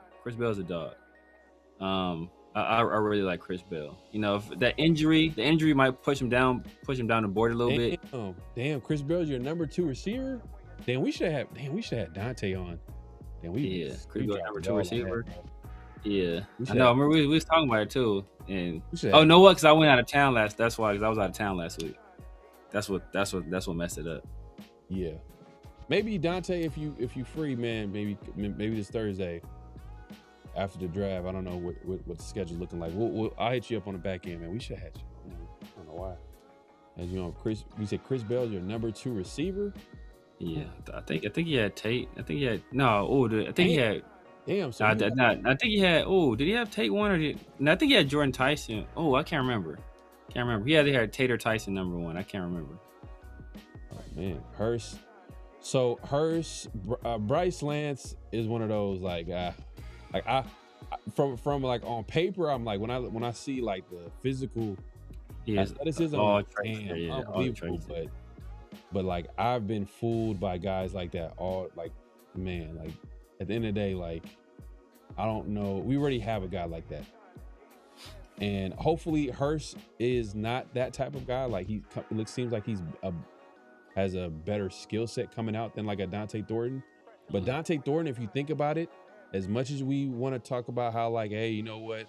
I don't know how long it's going to take for him to develop, but Dante Thornton is kind of that guy where he has all the traits. Like he has from like the size, speed, you know what I mean, physical standpoint. So like for them to take another project at wide receiver, you think that the Raiders would even pull the trigger on another guy? Would they feel like, yeah? Because then that would basically essentially say like, Dante, your days are numbered. Yeah. I mean, it could happen. Yeah, it could happen. But I'm just saying, like, do you want to add another project at wide receiver? Because Dante's a project at wide receiver. Dante's already kind of a project. Yeah. I mean, they probably wouldn't do that, to be honest with you. They'd want more of a short thing. Or at least a guy that has like more, like that has a higher floor in terms of like you kind of see some of the skill sets already there.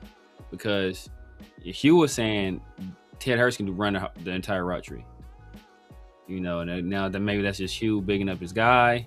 There's ain't a lot of Georgia State tape rolling out there. I didn't see him do all of them complete route tree, but you can see the movement skills are there. Yeah. But yeah, that's pretty much most of the guys. I know we talked about Ted Hurst. Bryce Lance is one of those, like, you know, traitsy guy, but is he really going to be, is that another project that the Raiders are going to actually take a flyer on when they already have a guy that they're trying to develop?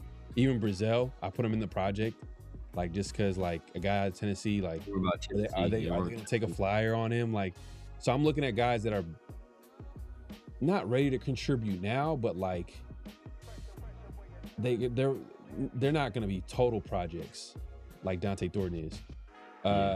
Dante says Tate. Okay, that's what was Tate. Number 1, Bell number 2. Oh, Mekhi Lemon 3, 4. That's what it was. Brazil 5. Damn. Then you got Tyson 7. Sheesh. Yeah, I think. Yeah, because I remember he was talking about it. I think it was big part of that was an injury. So I remember he was talking about Tate, and he was talking about, you know, he really likes Tate. It's crazy because Tate was basically the number 2 wide receiver at Ohio State, and he's the number 1 receiver in his class. Mm-hmm. But I think his main knock about Tyson was, like, you know, the injury concern. It's fair. Yeah, man. Salute to everybody pulling up. Now let's get into Branch, man. Man, it's that time, man. You already know what time it is, man. It's flag on the play. Personal foul, 69, offense. He was giving them the business.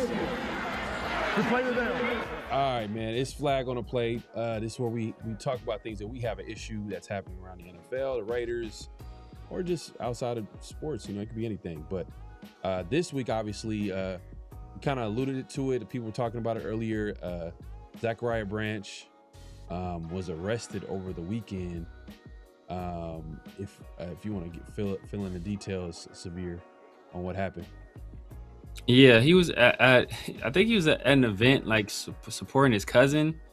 I forgot exactly what the event was, but it's essentially he was, like, obstructing the sidewalk, and the officer approached him and told him to move, and then I guess they have words, so they ended up arresting him. It was like a $39 fine. Yeah. The way the event was described, it just seemed like cop was being power hungry, and we've kind of seen how these cops can get it. We saw it in the tunnel of the was it Texas A&M game? Was it in the tunnel with the cop, and then he was being extra with the players. Yeah. And so we kind of see how these cops get, especially when it's athletes. I think it was just another DJ was saying that that the cops down there, they do get kind of aggressive, but part of that is because a lot of UGA players be wilding. They said a lot of them be wilding. So he said that's why like the cops have taken a more aggressive stance in those areas. So you kind of can see it from both ways. But I mean, obstructing the sidewalk, bro, I think that's a pretty just trash. Yeah, it's like, crazy. And it's right before the draft too. So he probably knows that. Do you think they probably knew that? Well, I mean, yeah, for sure, now, man. And bro, look, when you play college football in these places, like these cops know who these dudes are, man. Like they know exactly who these people are, bro. So yeah, you know exactly who they are. The cops in like in my neighborhood, they knew who the high school kids were that were like big time recruits. So you're the number one wide receiver on Georgia for the Georgia Bulldogs, where like everybody knows who Zachariah Branch is. So the cop knew who he was. It's one of those ego things where I'm about to show you who has the power in the situation.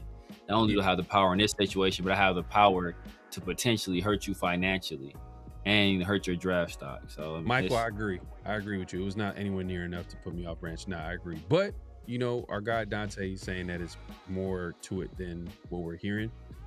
But hey, from what we know, just based off what was reported, I don't think it's enough for teams to like, oh, he's off my draft board. You know what I mean? Like, I know Mike Mayock was talking about, like, it's interesting sometimes to hear him talk because he kind of gives you some details of like what the Raiders process was behind closed doors, and like guys that had like domestic violence or whatever were off the board.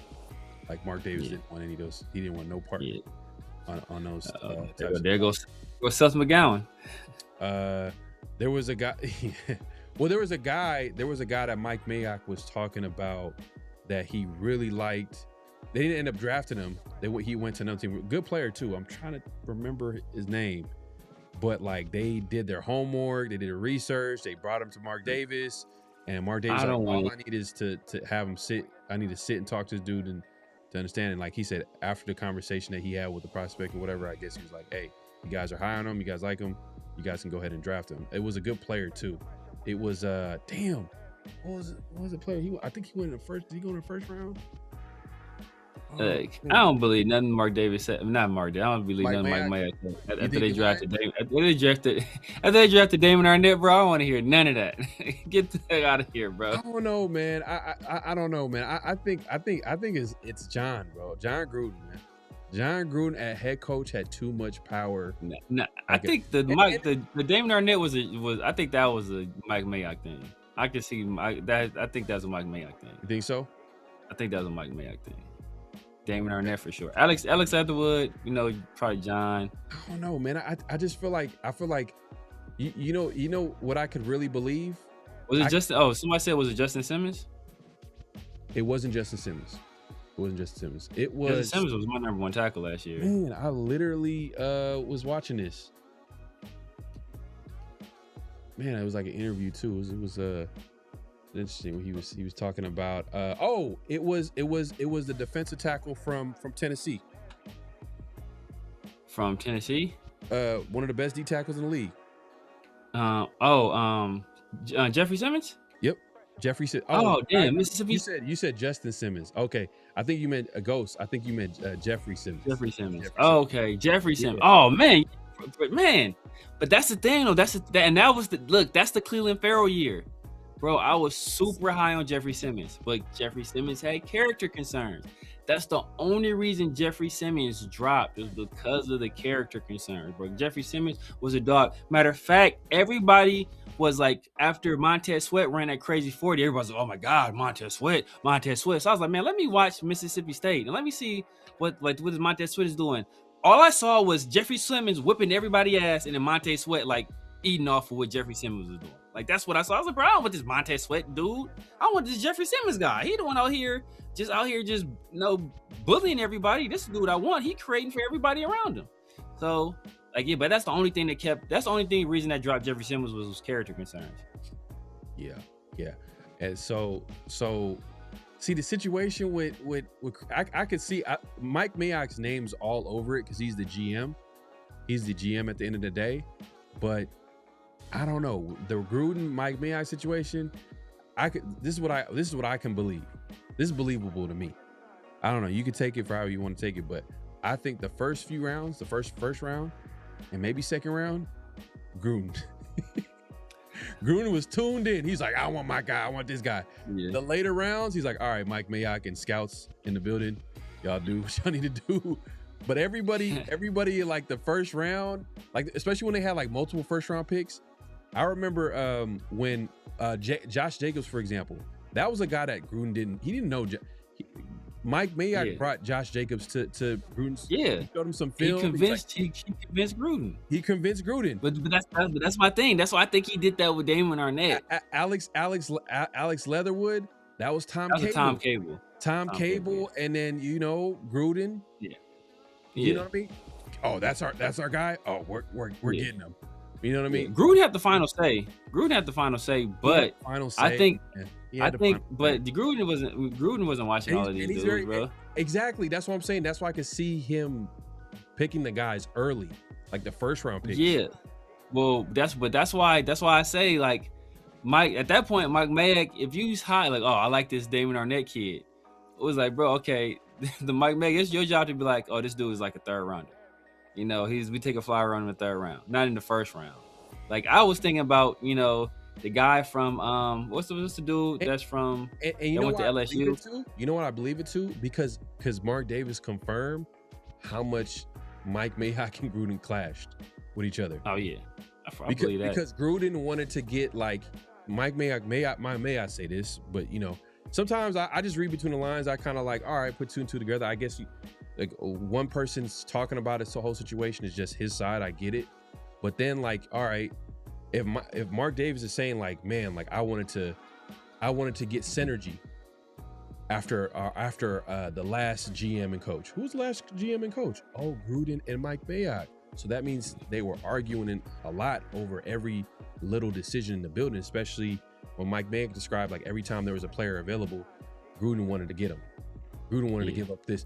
Like and you can see, look, and Gruden is the type of coach. He felt like he can coach up anybody. No matter the red flags. Why that's important?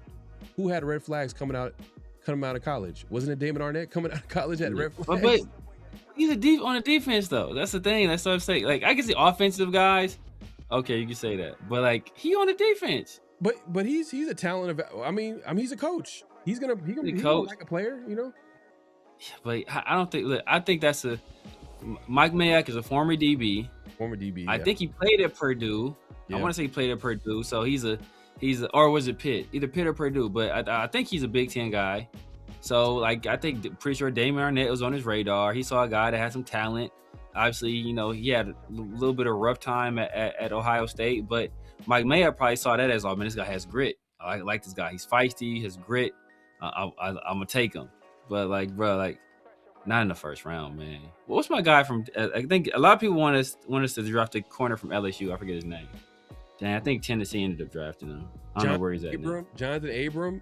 Jonathan Abram was Gruden. That's a Gruden guy. For sure. Defense. That's a Gruden guy. But know what? No, because Gruden coached him at the Senior Bowl, so that's why Gruden knew him, because he coached him at Senior Bowl. And even though Jonathan Abram didn't play.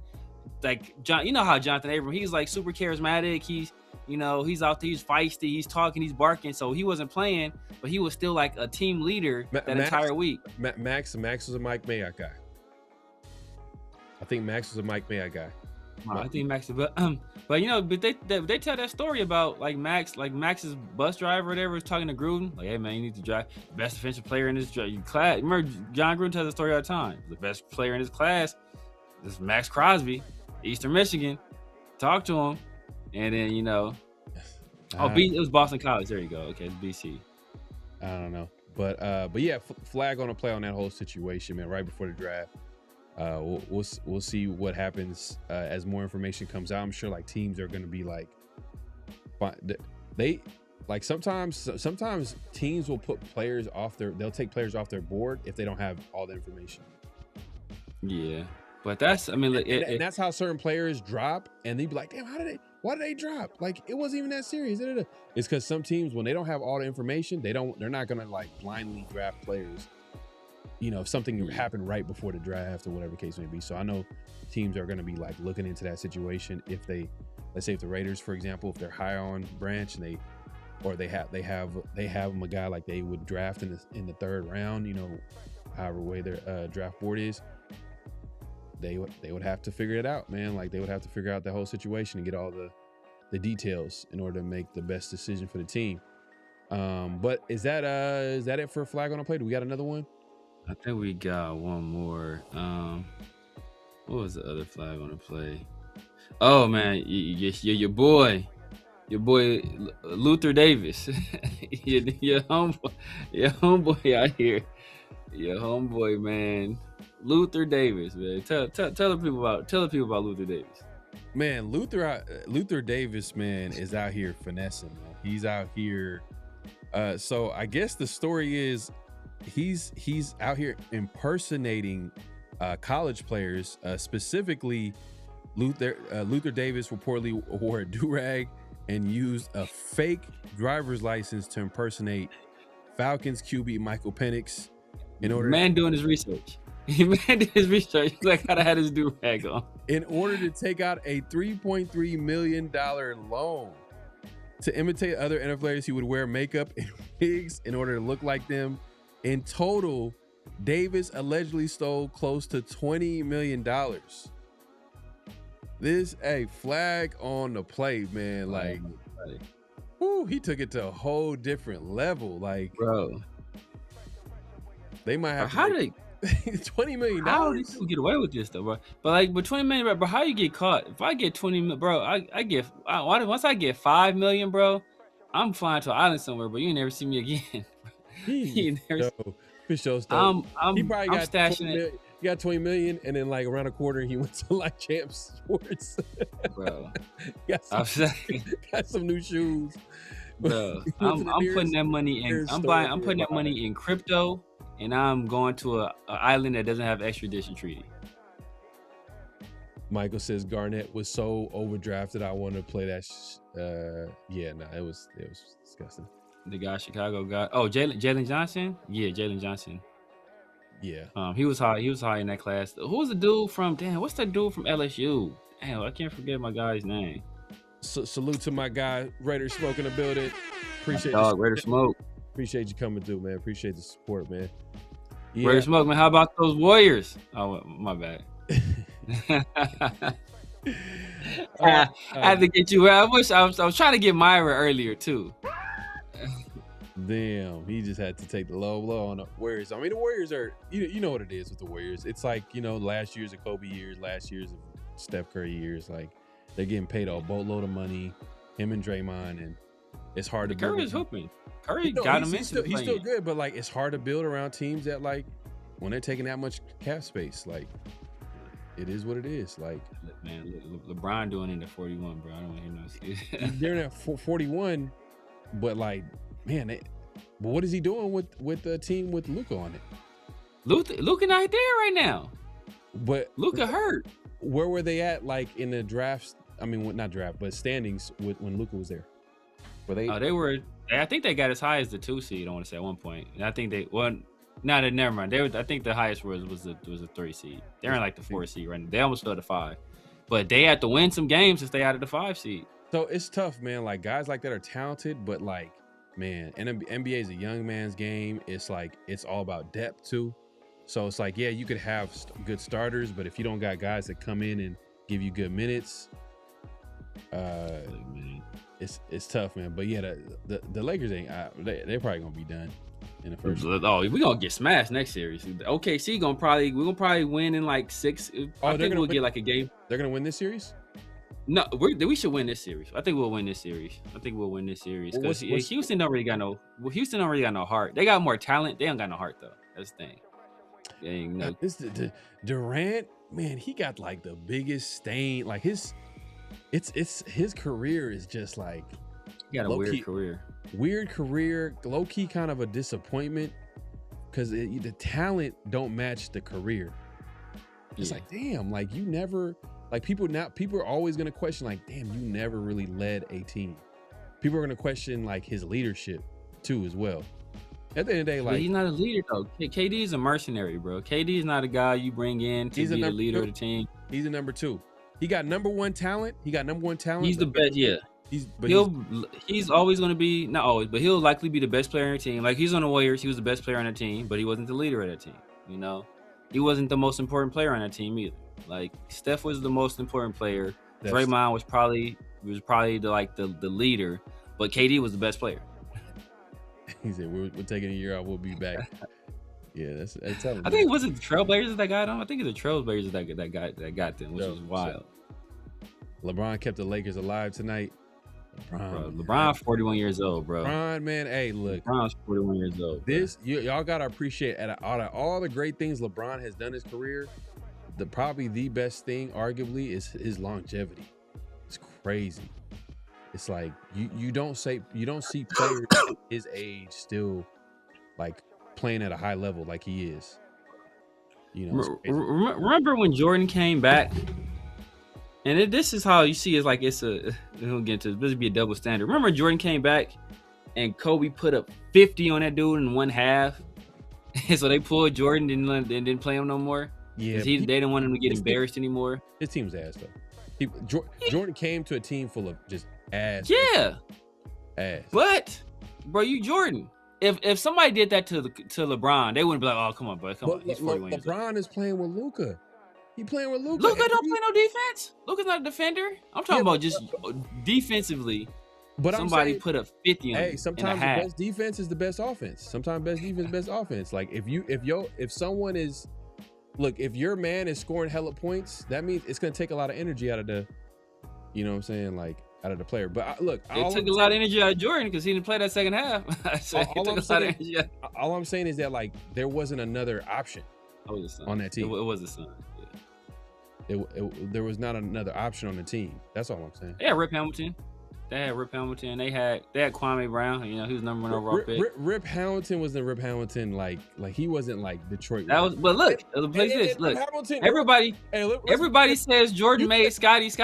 So look, make Rip Hamilton, bro. You made Scotty, that just shows me that you didn't make Scotty.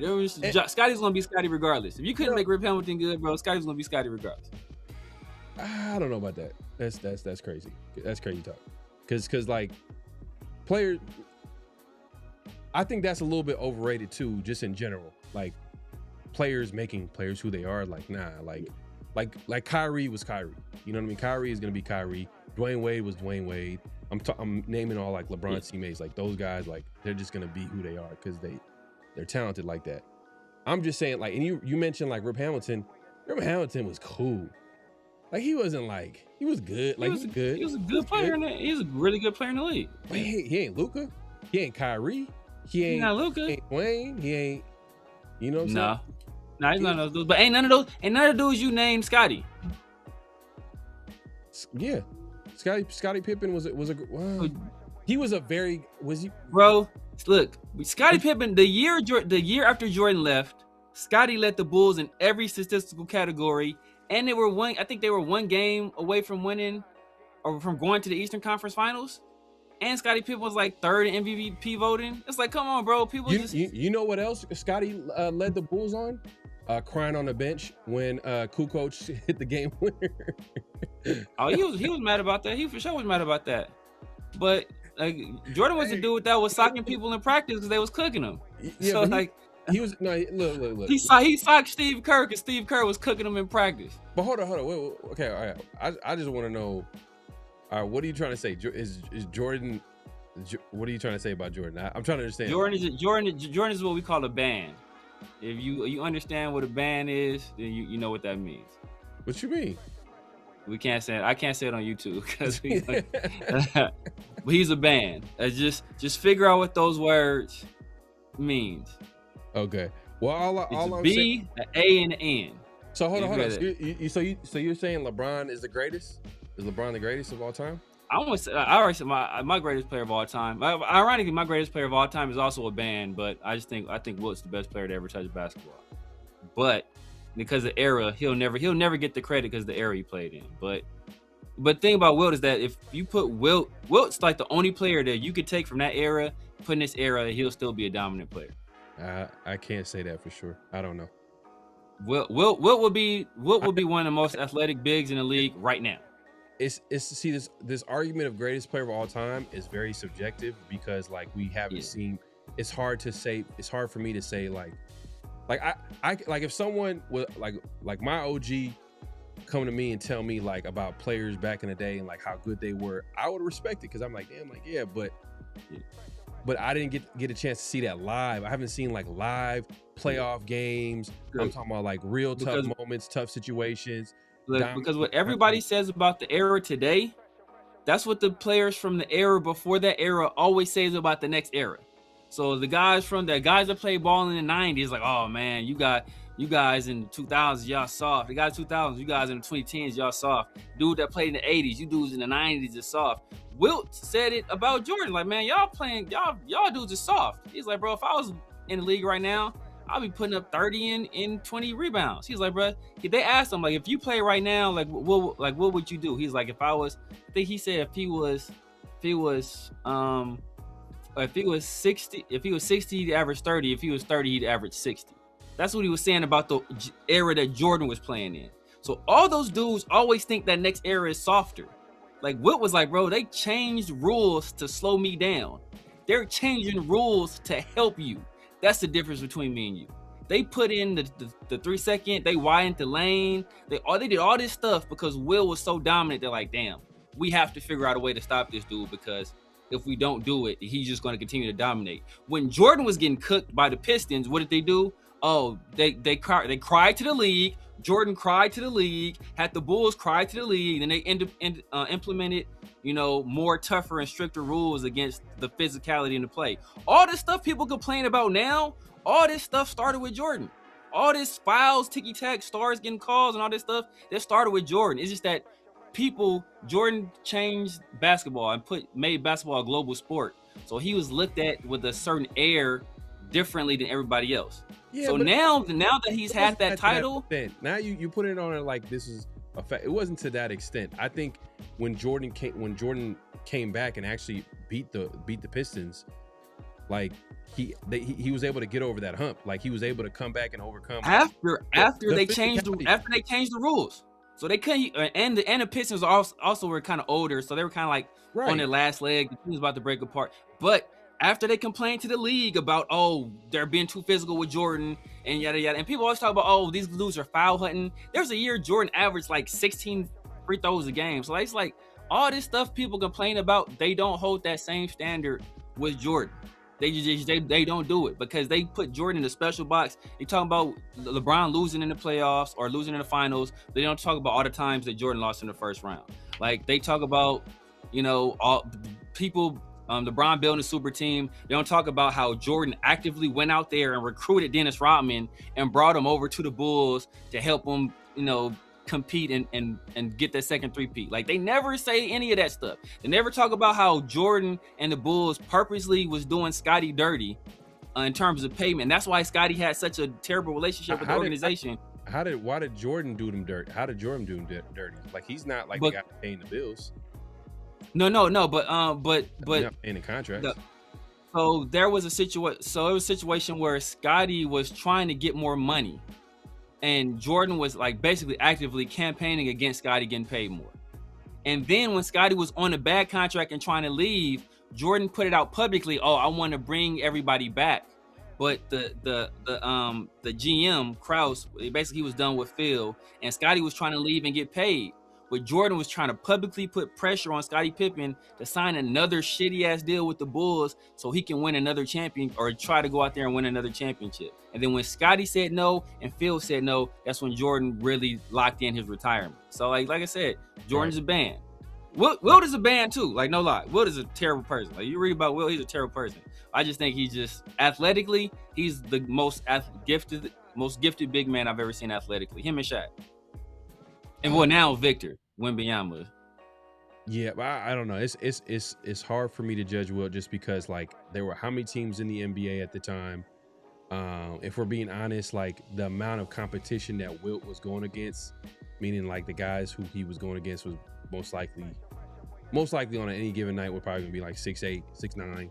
You know what I mean? The average height in NBA right now is 6'6". The average height back then was like 6'5". So it's not. That's another argument. That's nonsense. No, I'm talking about argument. No, I'm not talking about the average height. I'm talking about the player who's guarding him. Who is he? But that don't.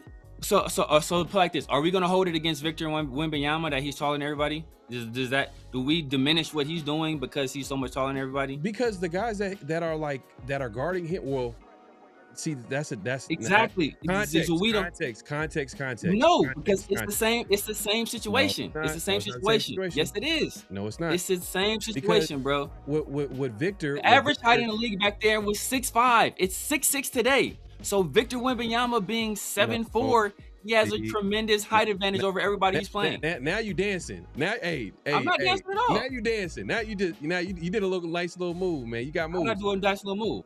Because Victor, okay, context with Victor is that look, yes, he's Victor is like what 7'4", 7'5", 7'3". I don't know.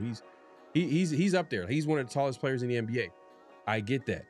But if we're talking about height wise, there's players that can match up with him height wise. They might not be. No, there's not. They're not. They're not. There's less 7-footers in NBA right now than there's been in forever. There's 7-footers. There's guys 6'10", 6'11". We're talking about 6'10". There was guys like that back then. 6'10". There were guys that were that tall back then. 6'8", 6'8". No. See, people only look at the guys that were 6'8". There were guys that were that tall back then too. They just weren't. They weren't Wilt, so they weren't touching Wilt. Yeah, man. George Mikan was like 6'10", bro. That was like that's when basketball was black and white, bro. That's when they was playing in the peach basket. And look, 8 teams, and he had how many championships? 1? Did he have 1 ring? Yeah, 1 ring. Wilt has. I'm gonna say it's 3. How many rings did he finish with? I think he has 3. Wilt Chamberlain. You got me talking about Wilt Chamberlain. Let's see. Wilt Chamberlain, how many rings did he? He won 1 with the Warriors, 1 with the Sixers, and 1 with the Lakers. 2. Yeah, 2. Oh, 76ers and Lakers. Okay, so his first one was in 1967 with the Sixers. All right. And 1 with the Lakers. Now Shaq, though, Shaq, you could argue is also another guy that's like.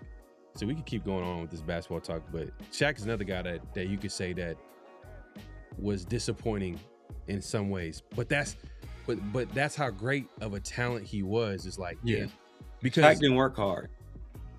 Bro, but that's the thing about Wilt, bro. Wilt was dominant, and his career felt like it was shorter than it should have been because there was no one that can mess with him. He played a long ass time. He played a good enough time, but I feel like he could have played longer, but he didn't have the work ethic.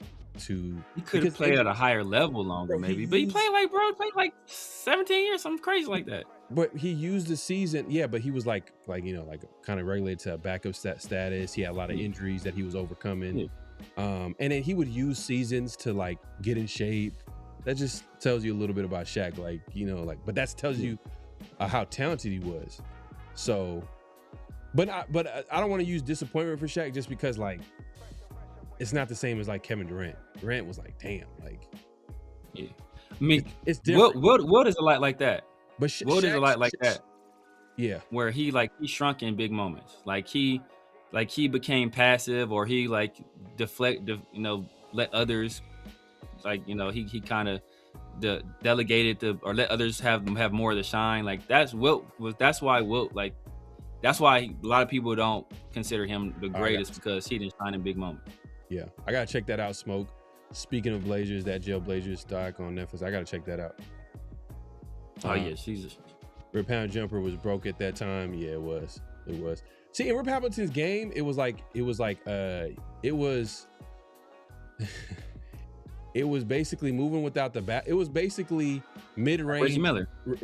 Mid-range Reggie Miller. Mid-range Reggie Miller, like just moving without the basketball, coming off screens, hitting a lot of mid-range guy. Like he wasn't like a 3-point shooter like that, but he was just more like.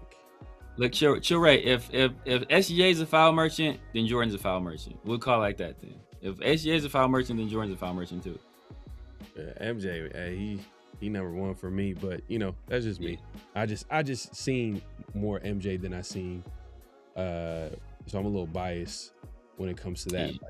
I'm gonna rank it on players probably that I've seen. That is kind of like crazy because then it's your era. That's why the argument between who the greatest of all time is it's kind of subjective. So if you say, OG says hey, Bill Russell or Larry Bird or Magic greatest, I'm not gonna get mad. I'm like, oh, okay, hey. Because people move the goalposts. People will say, arguments. Cause I have Wilt 1, I have Kareem 2, and then I think I got Jordan 3, Kobe 4, LeBron 5, but Kobe's more personal preference. But a lot of people have LeBron as number 1, and you can make the argument, and people they'll say, oh, you can't say that because he doesn't have more championships than Jordan. Who's your number 2? Who's your number 2? Kareem. All right. And who's your number 3? Yeah, I have Jordan. And then who's your number 4? Kobe. Who's your number 5? LeBron. Okay, you got Kobe over LeBron? Yeah, it's personal preference though. I respect it. Personal preference, but if somebody put LeBron at 1, I wouldn't bat an eye. The thing is, people want to argue against LeBron. They're like, oh, Jordan has more rings, but Bill Russell has way more rings than Jordan. So how about if someone put Jordan number 1? Would you bat an eye on Jordan? No, I don't care. I can see that. Okay. I don't agree, but I just think the arguments they make for why he's better than other people, I don't think they don't keep that same standard with him as they do with the other. They argue against the stuff they'll justify with Jordan. They're like, oh, he lost all these times in the playoffs or whatever. But Jordan lost a bunch in the first round, and it's like, oh, he didn't have any teammates. Well, he had Scottie Pippen, who's a top 50 player, who was an MVP candidate when Jordan wasn't there. He never won without Phil. All that stuff. Other people had a super team. Well, Jordan had, he recruited and had his own super team as well. Ron Harper was a former Ron Harper was one time considered an all-star level player. Scottie Pippen, one of the greatest of all time. They'll say, oh, these other people did this and did that, but they won't hold that same standard with him. So it's that's what I'm saying, Smoke. Golly. Bro, Wilt Chamberlain would dog the hell out of Sean Bradley, bro. He would dunk Sean Bradley in the basket. R.I.P. Sean Bradley too, man. R.I.P. Sean Bradley. I think Sean Bradley was good. I think Wilt Chamberlain would dunk Sean Bradley into the basket, brother. You know who died randomly too? This is kind of random, but I guess we're gonna take it back to football. Greg Knapp. Remember offensive coordinator? Offensive coordinator for the Raiders, offensive coordinator for the Falcons. Yeah. Was it recently? I think this is a few years back. He died. Oh yeah, I remember. No, what? That's what it was. A bicycle accident or something. He was on his bike and someone. Yeah. No, because when he passed, for some reason I thought it was this is ironic. When he had passed, for some reason I kept thinking it was Kubiak. Gary. So yeah. I thought it was Gary that passed. Because he ran that same type of. Raider fans hate. Raider fans hated Greg Knapp, bro. I was one of them. His offense was. We would spell it Greg NAP. That's how it was, because his offense would make you go to sleep. It was so bad. His offense would put you right to sleep. It's some melatonin in that playbook. It is some Z-Cool in that motherfucker. Terrible. Super Shine says Kareem, Jordan, Kobe, and Steph. Wow. You got what? Man, Nah, he said Shaq. No, who said Steph? Oh, hell no. yeah, You got see, Steph over LeBron. Nah, brother. Look. See, I will allow you. First of all, you're not putting Steph over Magic. First of all, you ain't putting Steph over Magic. Second of all, you ain't putting Steph over LeBron. Like, I love Steph. Steph a dog, top 10 player. I give it to him. He's not better than Magic or LeBron. Sorry, can't do it. Yeah, I mean Steph's he's an all-time great player, but when you start stacking, Steph is the most influential player since Jordan. No, scratch that. Steph is the most influential player since AI. AI is, I put AI above Steph for the culture of basketball. For the actual gameplay of basketball, Steph is the most influential player since Jordan. Yeah, I mean his style of play, that shooting the three, but it's like it was a combination of him, and then like it started with the Suns or Dallas, if you want Don Nelson, and then the coach for the Suns, I'm forgetting his name. Was it something? Mike D'Antoni. D'Antoni and the Suns, and then the Warriors kind of took it to a whole different level, and then Steph kind of led the way, and in his game, and like you could see some of the young guys coming in, like man, Trae Young. You should like Trae Young. Like you look at Trae Young, man. That's like, would Trae Young even exist if it was for Steph? Like, wasn't for Steph? Nah. Like, a lot of these guards. A lot of these guys wouldn't got a chance because the rule changes allowed that to happen too. So I mean, that's what part of it is, that like now you can't be quite as physical as you was before. So that allowed guys like Steph to be able to play a more open and free style of basketball. Steph is a great player, man. He's all time great. Yeah, he's like Steve Nash. Like Steve Nash was like the iteration before Steph, and then Steph took that and put it on steroids and took it to a whole nother level. And then that's when you have guys like Trae and oh my God, like Darius Garland is another guy that's kind of like that. Booker to some extent, but Booker's kind of bigger. You don't know Booker is as tall as you. I think Booker's like 6'5", 6'6". Like I never thought he don't play like that. Man, Shaq put Curry over Magic. Ooh. Can't do it. That's Can't do tough. it. Can't do it. That's tough. And bro, Magic won Finals MVP as a rookie, bro. Jump center. Like, you got No, and look. Steph is like, realistically, he's probably like, he's right outside the top 10. Like he's like top 15. I still got him top 10. I'm trying to think. Nah, it's kind of tough though. It's kind of tough. You think about it. It's the physical. It's because you're right now. You're talking about great. You're comparing greatness with other great players. Yeah. So now it's like, damn, what's gonna give them an edge? And you're like, damn, what kind of messes up Steph is what Steph overcome to become a great player in his career is his physical ability. And it's like, man, like Shaq. Am I taking Steph over Shaq? Come on. Like, am I taking Steph over Akeem Olajuwon? Yeah, see, that's thing. That's where it starts getting tough. Like over Duncan, over Akeem, like over Steph Bird, over Duncan, over Kobe. Yeah, that gets tough. It gets tough. Because Steph didn't play. To be honest, like he was a defensive liability. He's for sure a defensive liability. Offensively, he was crazy, but defensively, it was like, damn, they would basically run pick and roll and try to go one-on-one with Steph. Whoever Steph was guarding, they would try to go one-on-one. Bro, Curry gets small every game. Watch the film. But hey, Steph. I don't watch enough Warriors games to say to dispute that. You said what? I don't watch enough of the Warriors to dispute that. I think he gets, but Steph doesn't really drive to the rim a lot though. He does a lot of like movement off the basketball, looks for jumpers. So yeah, his game is a little outside, but like so he doesn't. He takes it into the lane sometimes, but sometimes he don't get no calls. But I don't know. I just don't like how it's always MJ versus LeBron. How quickly people forget about Kobe. I put Kobe above LeBron. Yeah, I was a Kobe guy growing up, but. Yeah, I'm a Laker fan, so obviously I'm a Kobe guy. Yeah, man. But accolades though, I mean, it's LeBron is just LeBron has had the greatest career of any basketball player ever. Bird top 15, Curry top 12. So you taking Larry Bird or Steph Curry? Damn. Either one of them play no defense.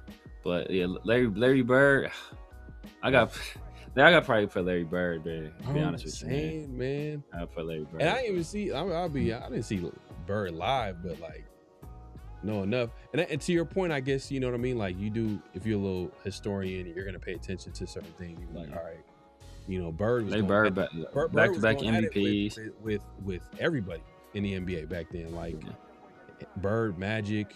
You know what I mean? Bird, Jordan. Obviously, Jordan was, you know, that was young Jordan. He was just going to work, 63 in Boston or whatever. But it's because 3 or more is too soon.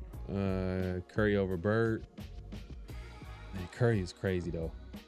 Like, yeah, Curry's one of my favorite players of all time. Like, he's in my like. That's just a whole different discussion. But yeah. I mean, I love this the Curry story. Like everything, I mean, obviously, you know, Curry has some other issues, you know, off the court issues, but you know, that's for nothing. That alone might knock him down on my ranking list, bro. Damn.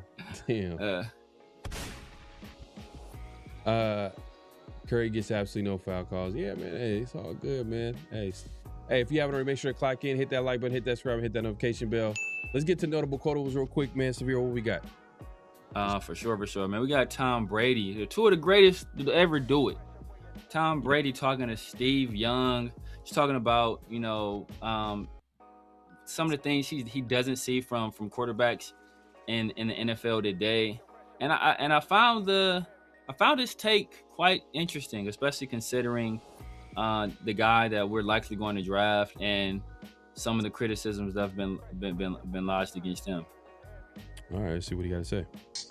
But the quarterbacks aren't. The quarterbacks are snapping the ball, and then they're going, okay, how do I react to what happened? I'll go back a little bit. A lot of times, the problem I see in today's quarterbacking, a lot of it is the coach is trying to play chess, but the quarterbacks aren't. The quarterbacks are snapping the ball, and then they're going, okay, how do I react to what happened?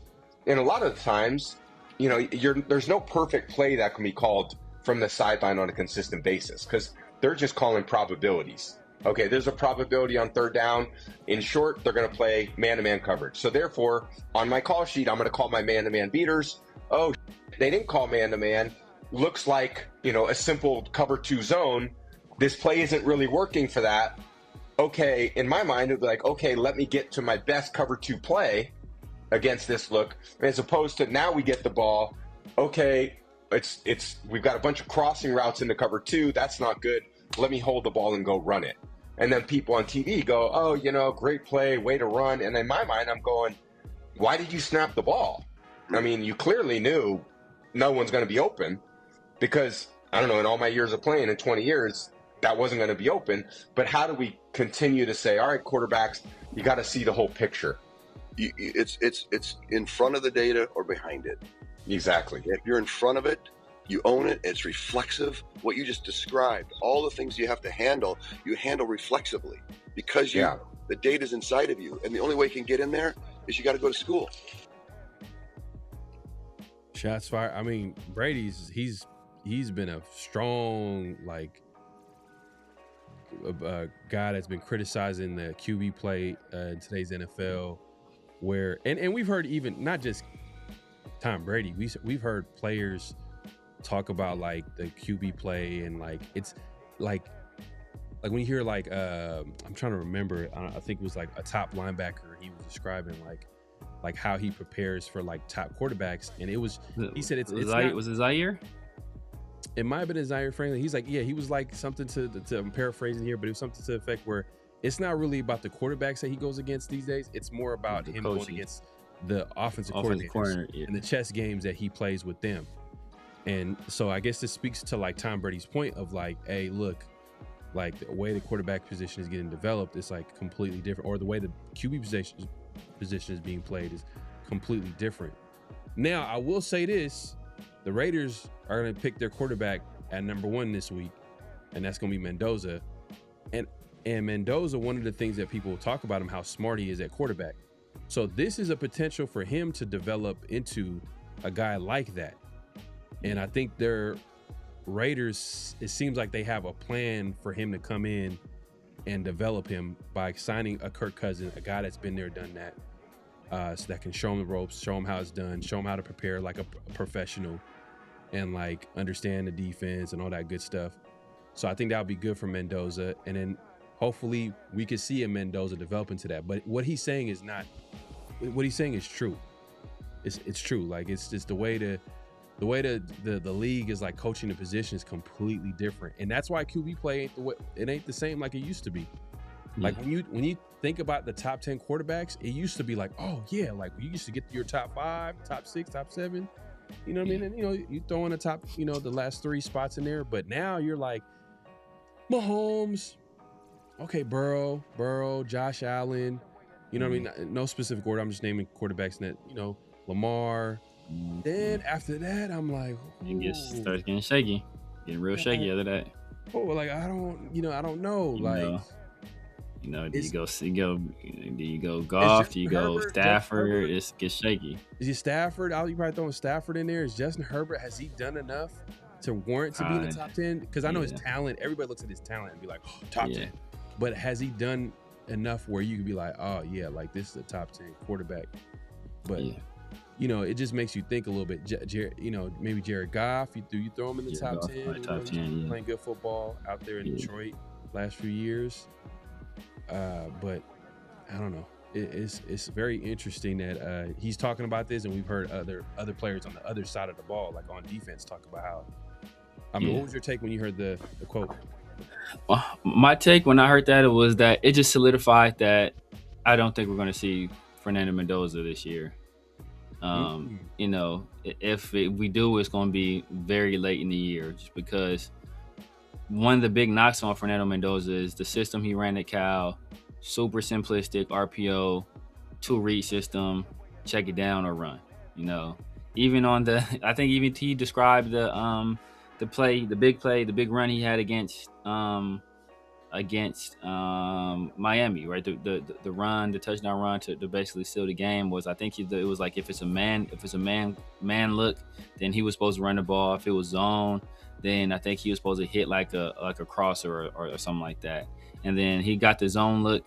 No, he still chose to run the ball, but like it's like super simple reads like that. It's not get up to the line of scrimmage. Okay, what are they in? Okay, bam. Let me check to this. Let me check to that.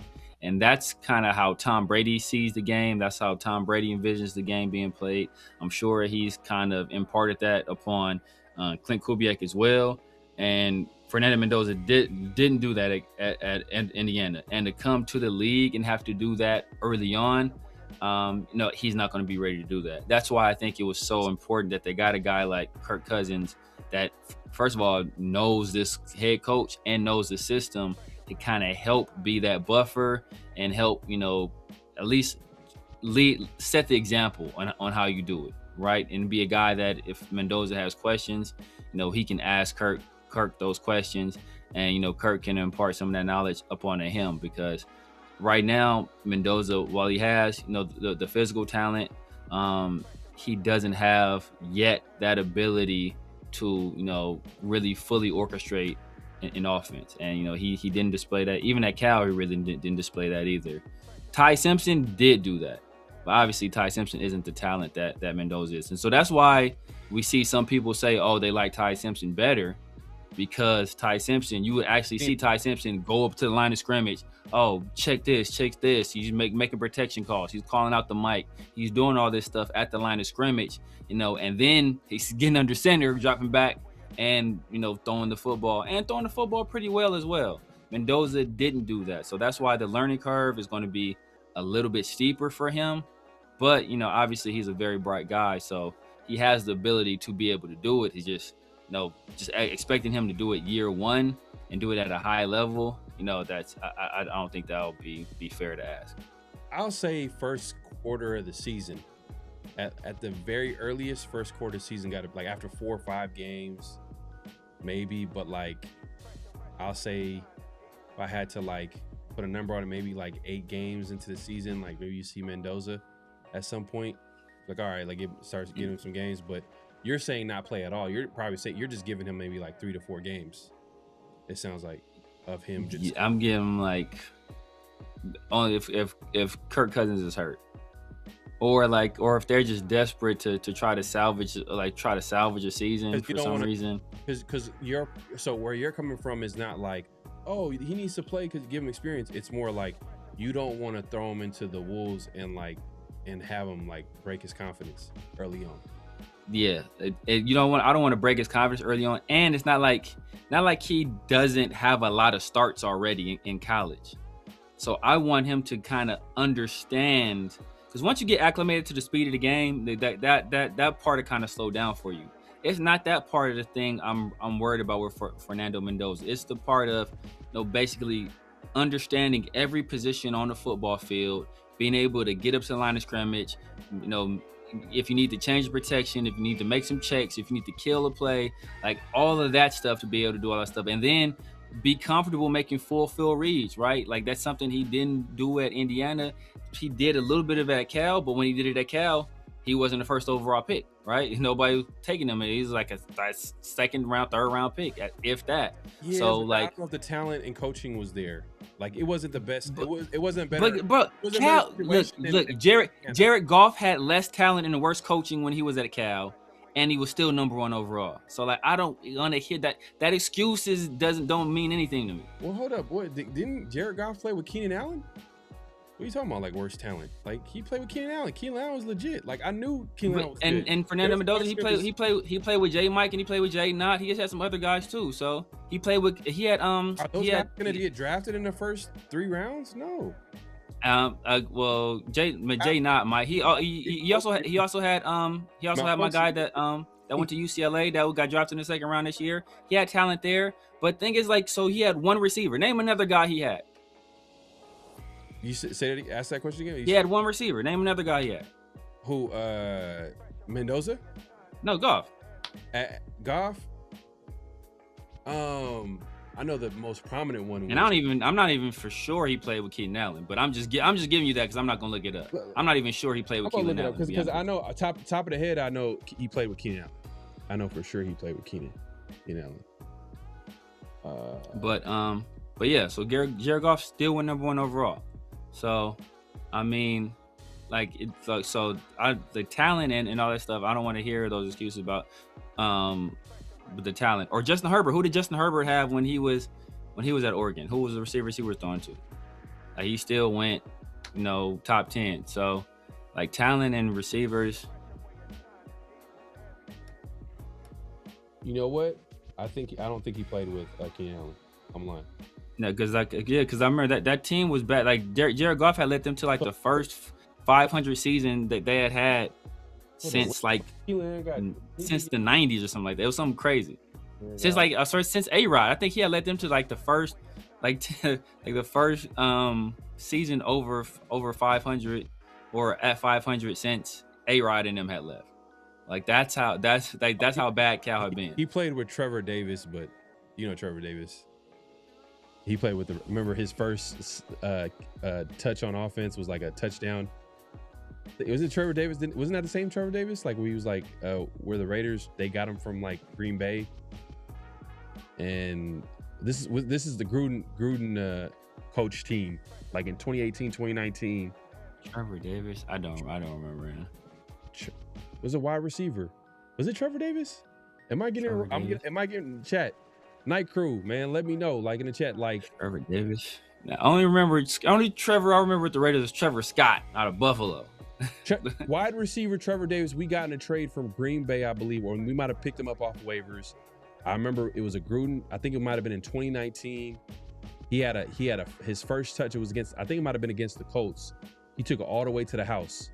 It was like an end around. Yeah, Chill Ray, you remember him? Trevor Davis. Yep. I don't remember Trevor Davis. I remember my guy. Severe, you remember him for sure. You know what I'm talking about. That's crazy. I remember Rico Gafford. I remember Tyro. I remember a whole bunch of people. I do not remember Trevor Davis.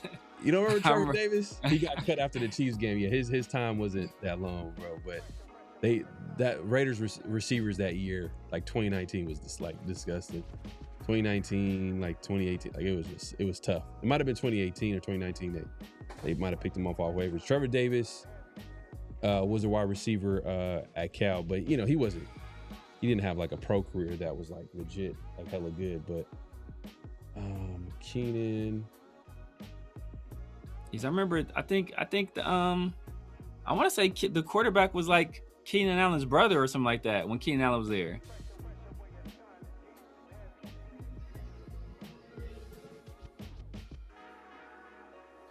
Oh, okay, yeah. Let me see.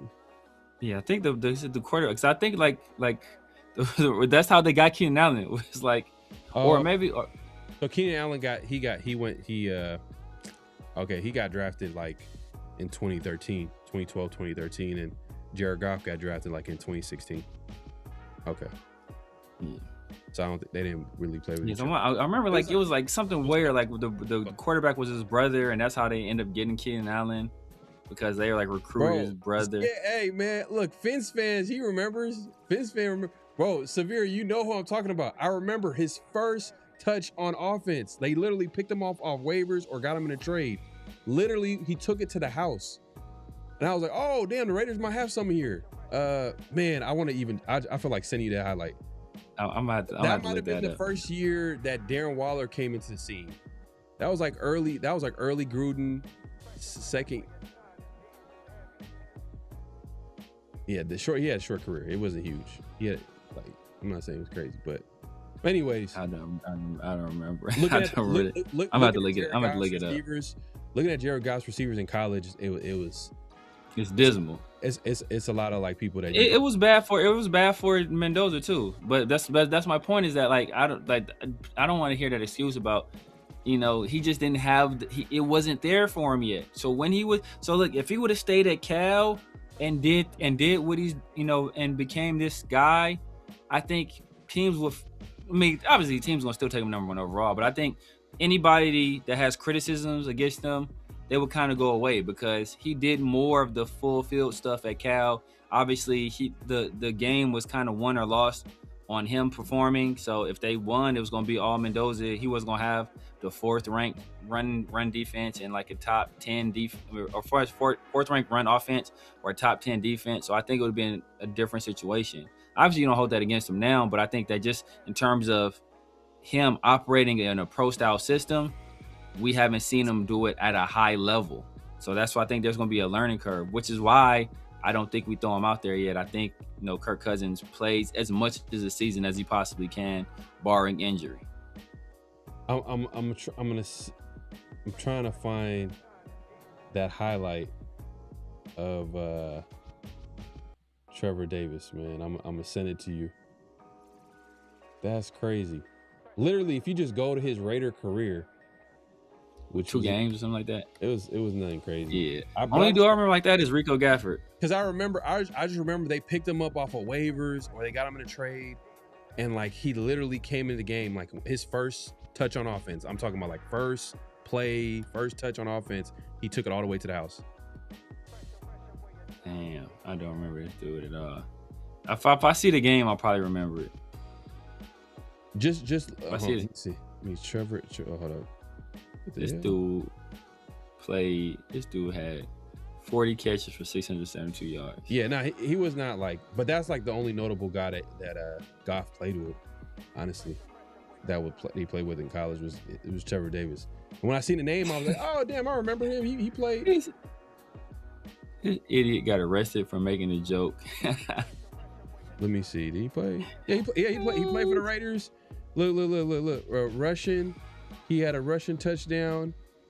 Let me see. How long ago for it? Went for like 60 yards. 60 yards rushing 60 touchdown. yards against the Colts. Yep, against the Colts. You see? Yeah. You don't remember? He got picked up September, and the fool got cut December 2nd. It wasn't long. That's wild. That is wild.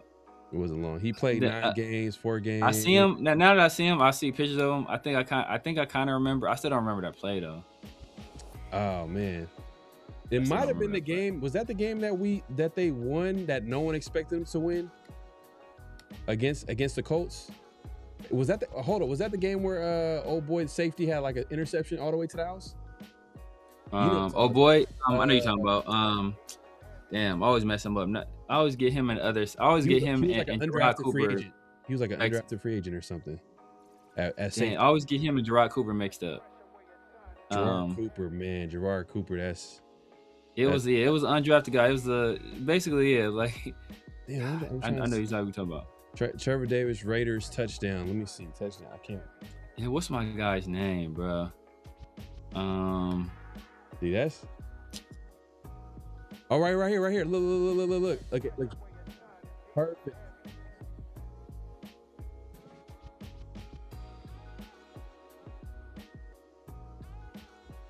Let me see. Oh, okay. Hold on. I'm about to send this to you real quick. You're gonna check this out. I would show the play, but they gonna flag us. They gonna flag us. What's my guy's name? Not Gerard Cooper. It's not Gerard Cooper. Whenever you get a chance, check your Eric Harris. Eric Harris. Because I think he did it that year against the Chargers too. He got the Chargers and he got the Colts that year. Yep. Let me I think the safety. It might not have been that same year. Remember we had the safety from the Cowboys. I think he had a game. I think he had 2 picks too. But now that might have been a different year though. What's my man's name? What's the safety from the Cowboys? Dang, the white dude. I'm looking. I'm trying to figure out this.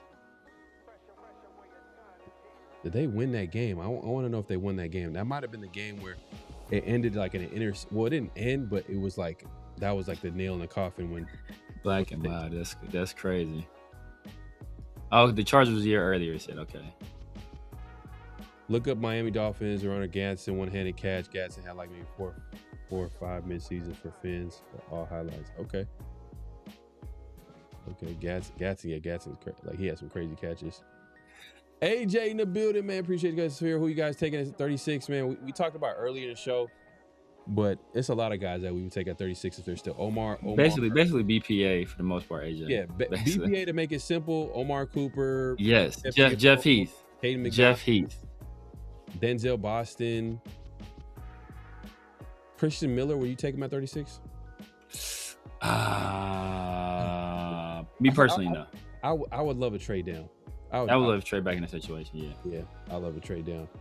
I'm trying to think of anybody else. If I'm not gonna lie, if that safety out of Toledo's out there, I'll take him too, man. Emmanuel McNeil. Yeah, Emmanuel McNeil Warren. Yeah. Yep. I'll take him. I'll probably take him at 36. Eric has at 30 since the Chargers, then got smoked. He had an interception against the Colts too. I'm trying to remember. Yeah, he had 3 in the Chargers game. Yeah, I think that was a crazy game. Was that the national televised game too? One of the games was a national televised game. The Chargers, yeah. Yeah, because I remember after the fact, he went up there and talked to the guys. I think he had his family with him and stuff. So. Yep, it was. Look. So that game against the Colts where he had that end around for a touchdown. We check your message. I sent the clip of the play. They won 31-24. Was the score? Yeah. I think that's the game that Eric Harris has sealed the game. Yep, sealed the game with that touchdown. Yeah, okay. Man. Damn, hey man, usually Severe, you be knowing something, like you be knowing the references, man. It's the first time. Yeah, that's man. I do not remember that. I feel like that's a deep cut right there, bro. I get like, you remember that one, bro. I get mad respect for that. That was a super deep cut. But Gerard Cooper, man, you came back with Gerard Cooper though. I ain't gonna lie, Gerard Cooper. That's like Gerard Cooper. That's Rico Gafford was another one. Rico Gafford. I never really liked it, but he has crazy speed. But like crazy speed. Yeah, but it was just he was a converted corner though. That's why. Yeah, it's like for him to be like successful, it was gonna take a long time. Yeah, I remember he had that. It was against Miami, right? He had that. It wasn't in Miami. Yeah, I think it was against Miami. He had that long touchdown. He did like the big balls dance in the end zone.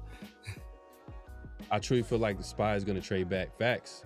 Yeah. Yeah, I think. I would love a trade back too. I would love a trade back.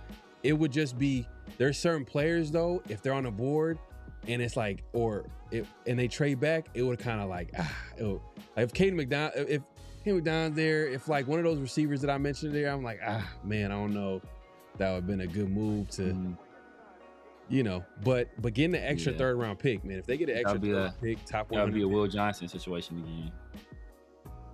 Will Johnson, he was on the board the first time when they traded down. But they thought they could trade down and still get it. And they almost did. Exactly. Until the Cardinals like swooped up and took them. So they traded down again. And then guess who was available?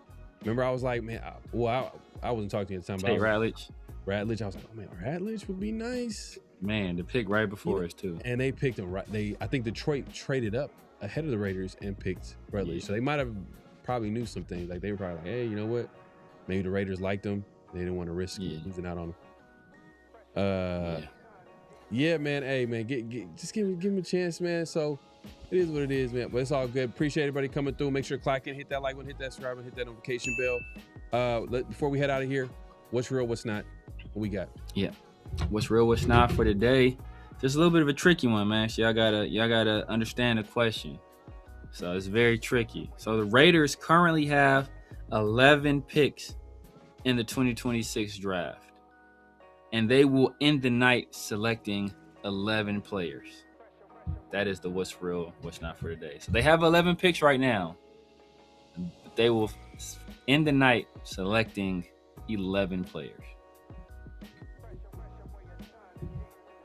If we're gonna stick on that number 11, I'm gonna say it's not real, because I think at some point they're gonna probably trade up. They're gonna try to package to get their play. I mean, they got 3 4th round picks, so I'm gonna think that they're gonna try to get back into the 3rd, or you know what I mean, or maybe package that in an earlier trade in the 2nd, or trade back into the 2nd round from the 3rd round.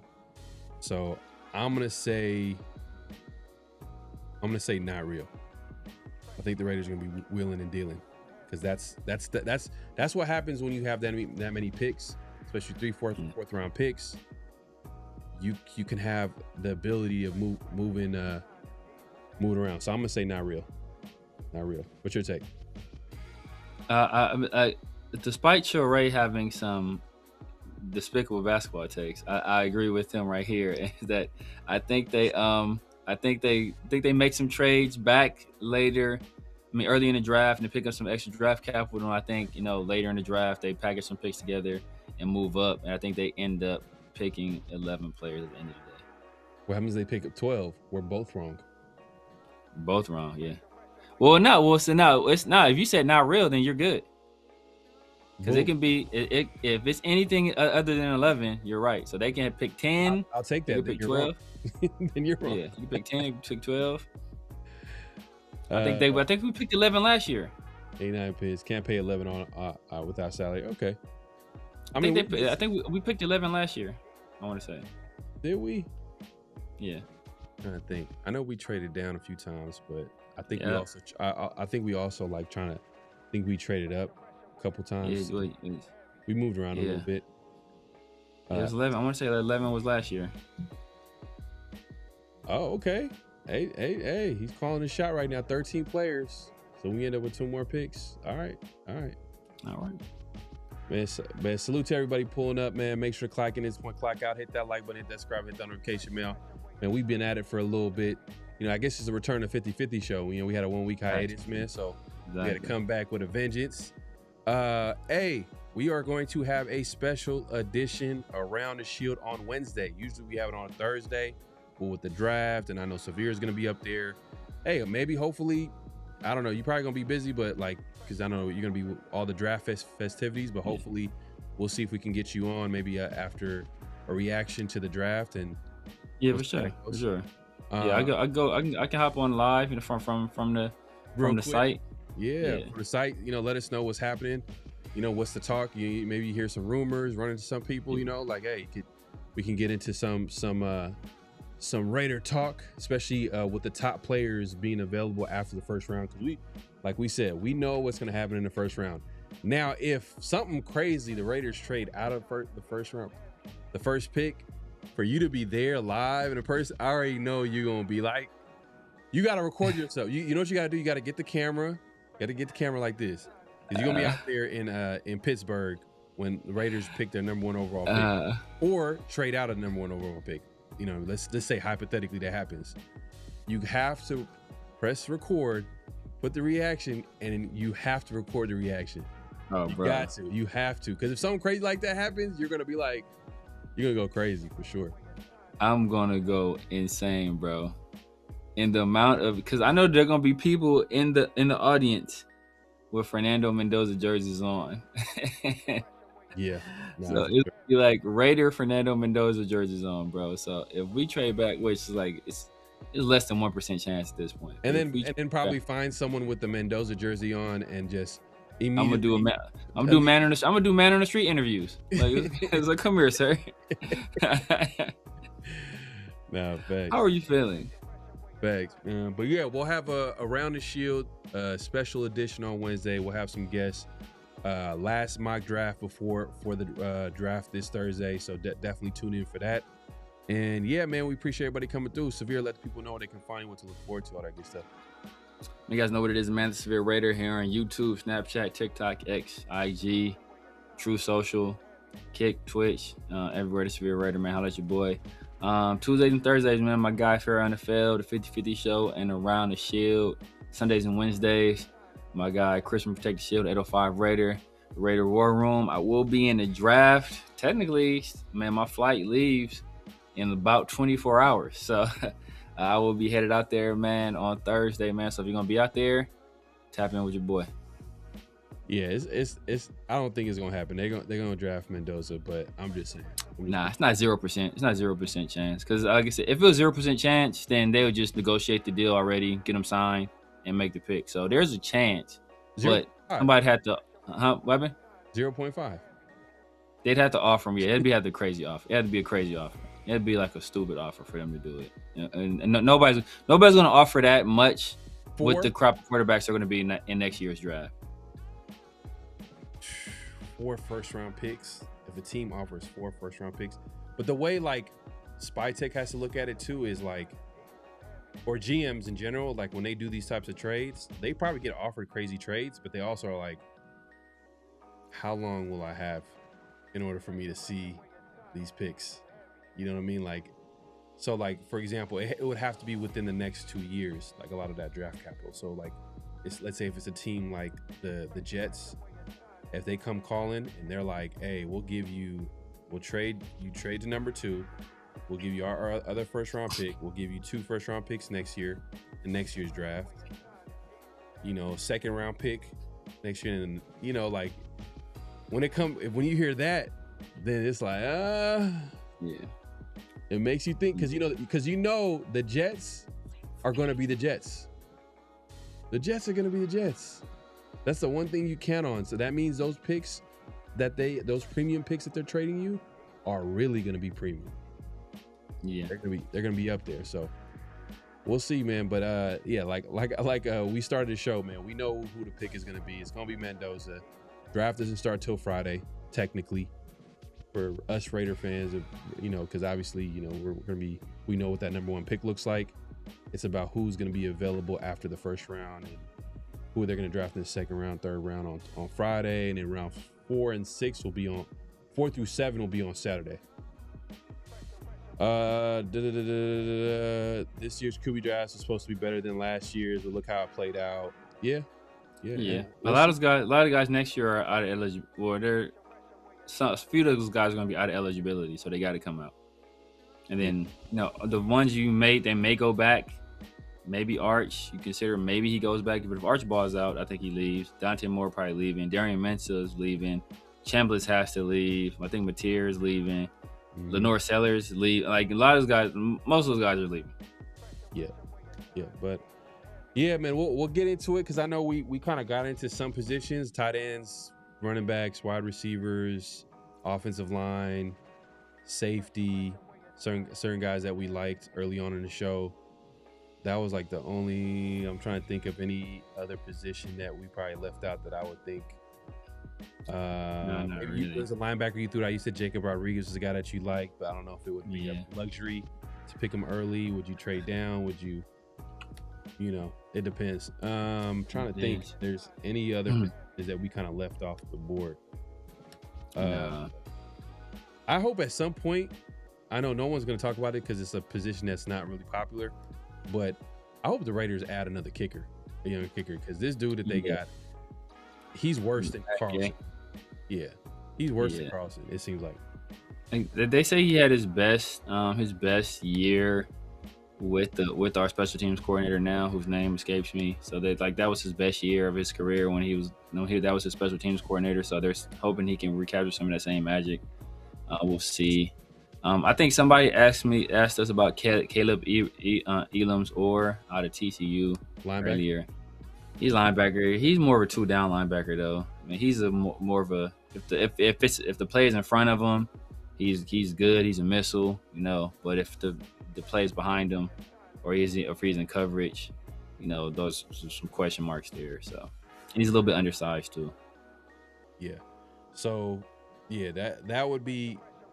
Hopefully, I wouldn't mind a kicker with the 7th round pick or UDFA. But if we get a kicker like in the 4th or I'm sorry, that's disgusting. When I see teams draft kickers in like the 4th, as a fan, I'm gonna be like they could have went somewhere else with it. We could, we could have added depth. Yeah, we got 3 first, 3 fourths though. So I know, but look, if some of the positions that we talked about don't get addressed, and you get a kicker, and there's some players that we like that's on the board, you're gonna be disgusted. Mm-hmm. You see what I'm saying? So we'll see, man. We'll be here we'll talk about it more tomorrow. Make sure to tune in. Wednesday show, Round the Shield. We'll have guests, final mock draft, and then hey, man, this Thursday is the NFL draft, man. So definitely tune in, and hopefully we'll see about having a reaction to the first round and who's available after the first. Unless you're Aubrey. Yeah, Aubrey, I think he became the highest paid kicker, the Dallas kicker. They made him the highest paid kicker in the NFL. He got like $20 million guaranteed, which is crazy for a kicker. Crazy. Dominic Zavada, I think that's the kid. I think it's like the number 1 kicker, I think.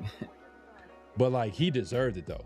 The Dallas kicker was hitting, man, he was hitting from everywhere. So he deserved it. Is that the one? I think he's the one that's a really good long range, but he's kind of iffy close. I think that's him. Oh, Seabass 2.0.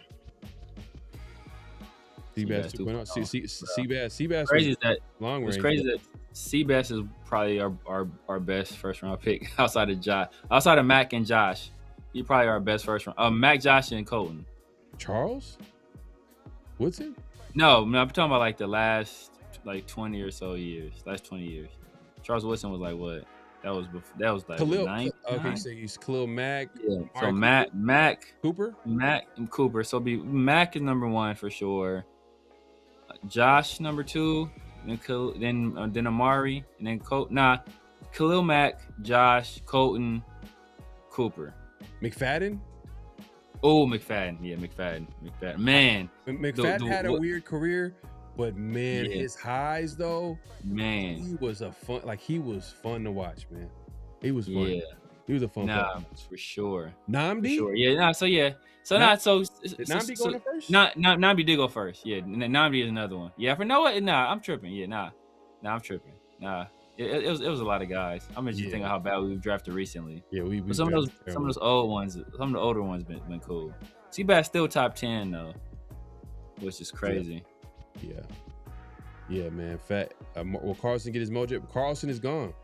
I think they've cut ties with Carlson, so I don't think he's gonna be back. I'm just saying they should grab like a young kicker in the 7th. The 6th, Reese Wright. You could trade water for gold if you're an Oasis. You say that again? Reese Wright said, trade water for gold if you're in the desert. I said you could trade water for gold if you're near an Oasis though. And next year, it's supposed to be that Oasis.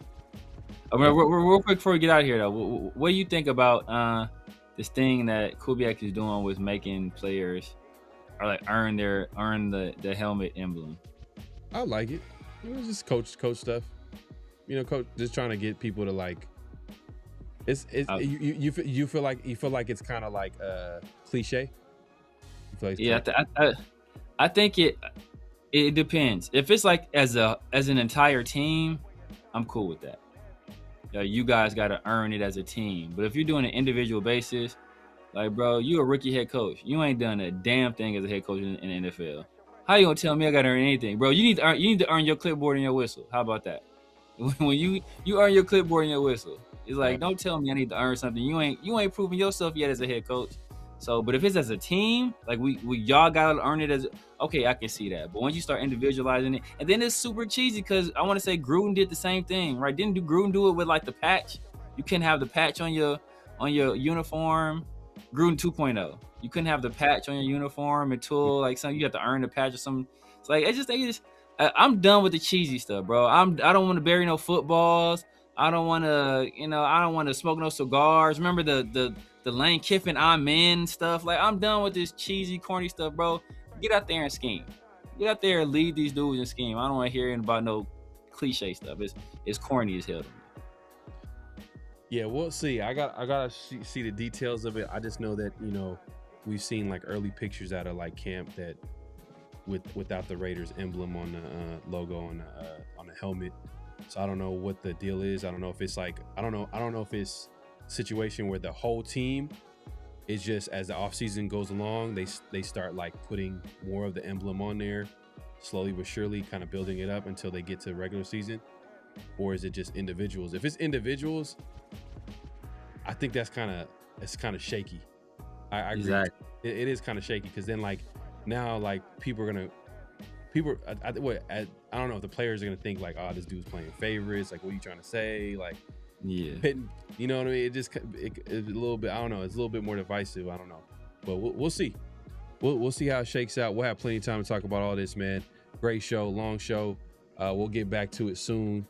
I have 50-50 show next week. Tomorrow's show, special edition Wednesday around the Shield. Tune in. We'll have guests, final mock draft, all that good stuff. Severe will be in Pittsburgh this Thursday.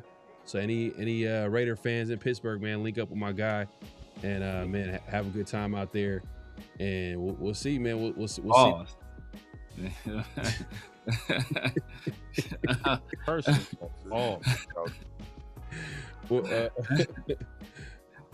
boys. Emotional damage. Emotional damage right there. Oh, hold up.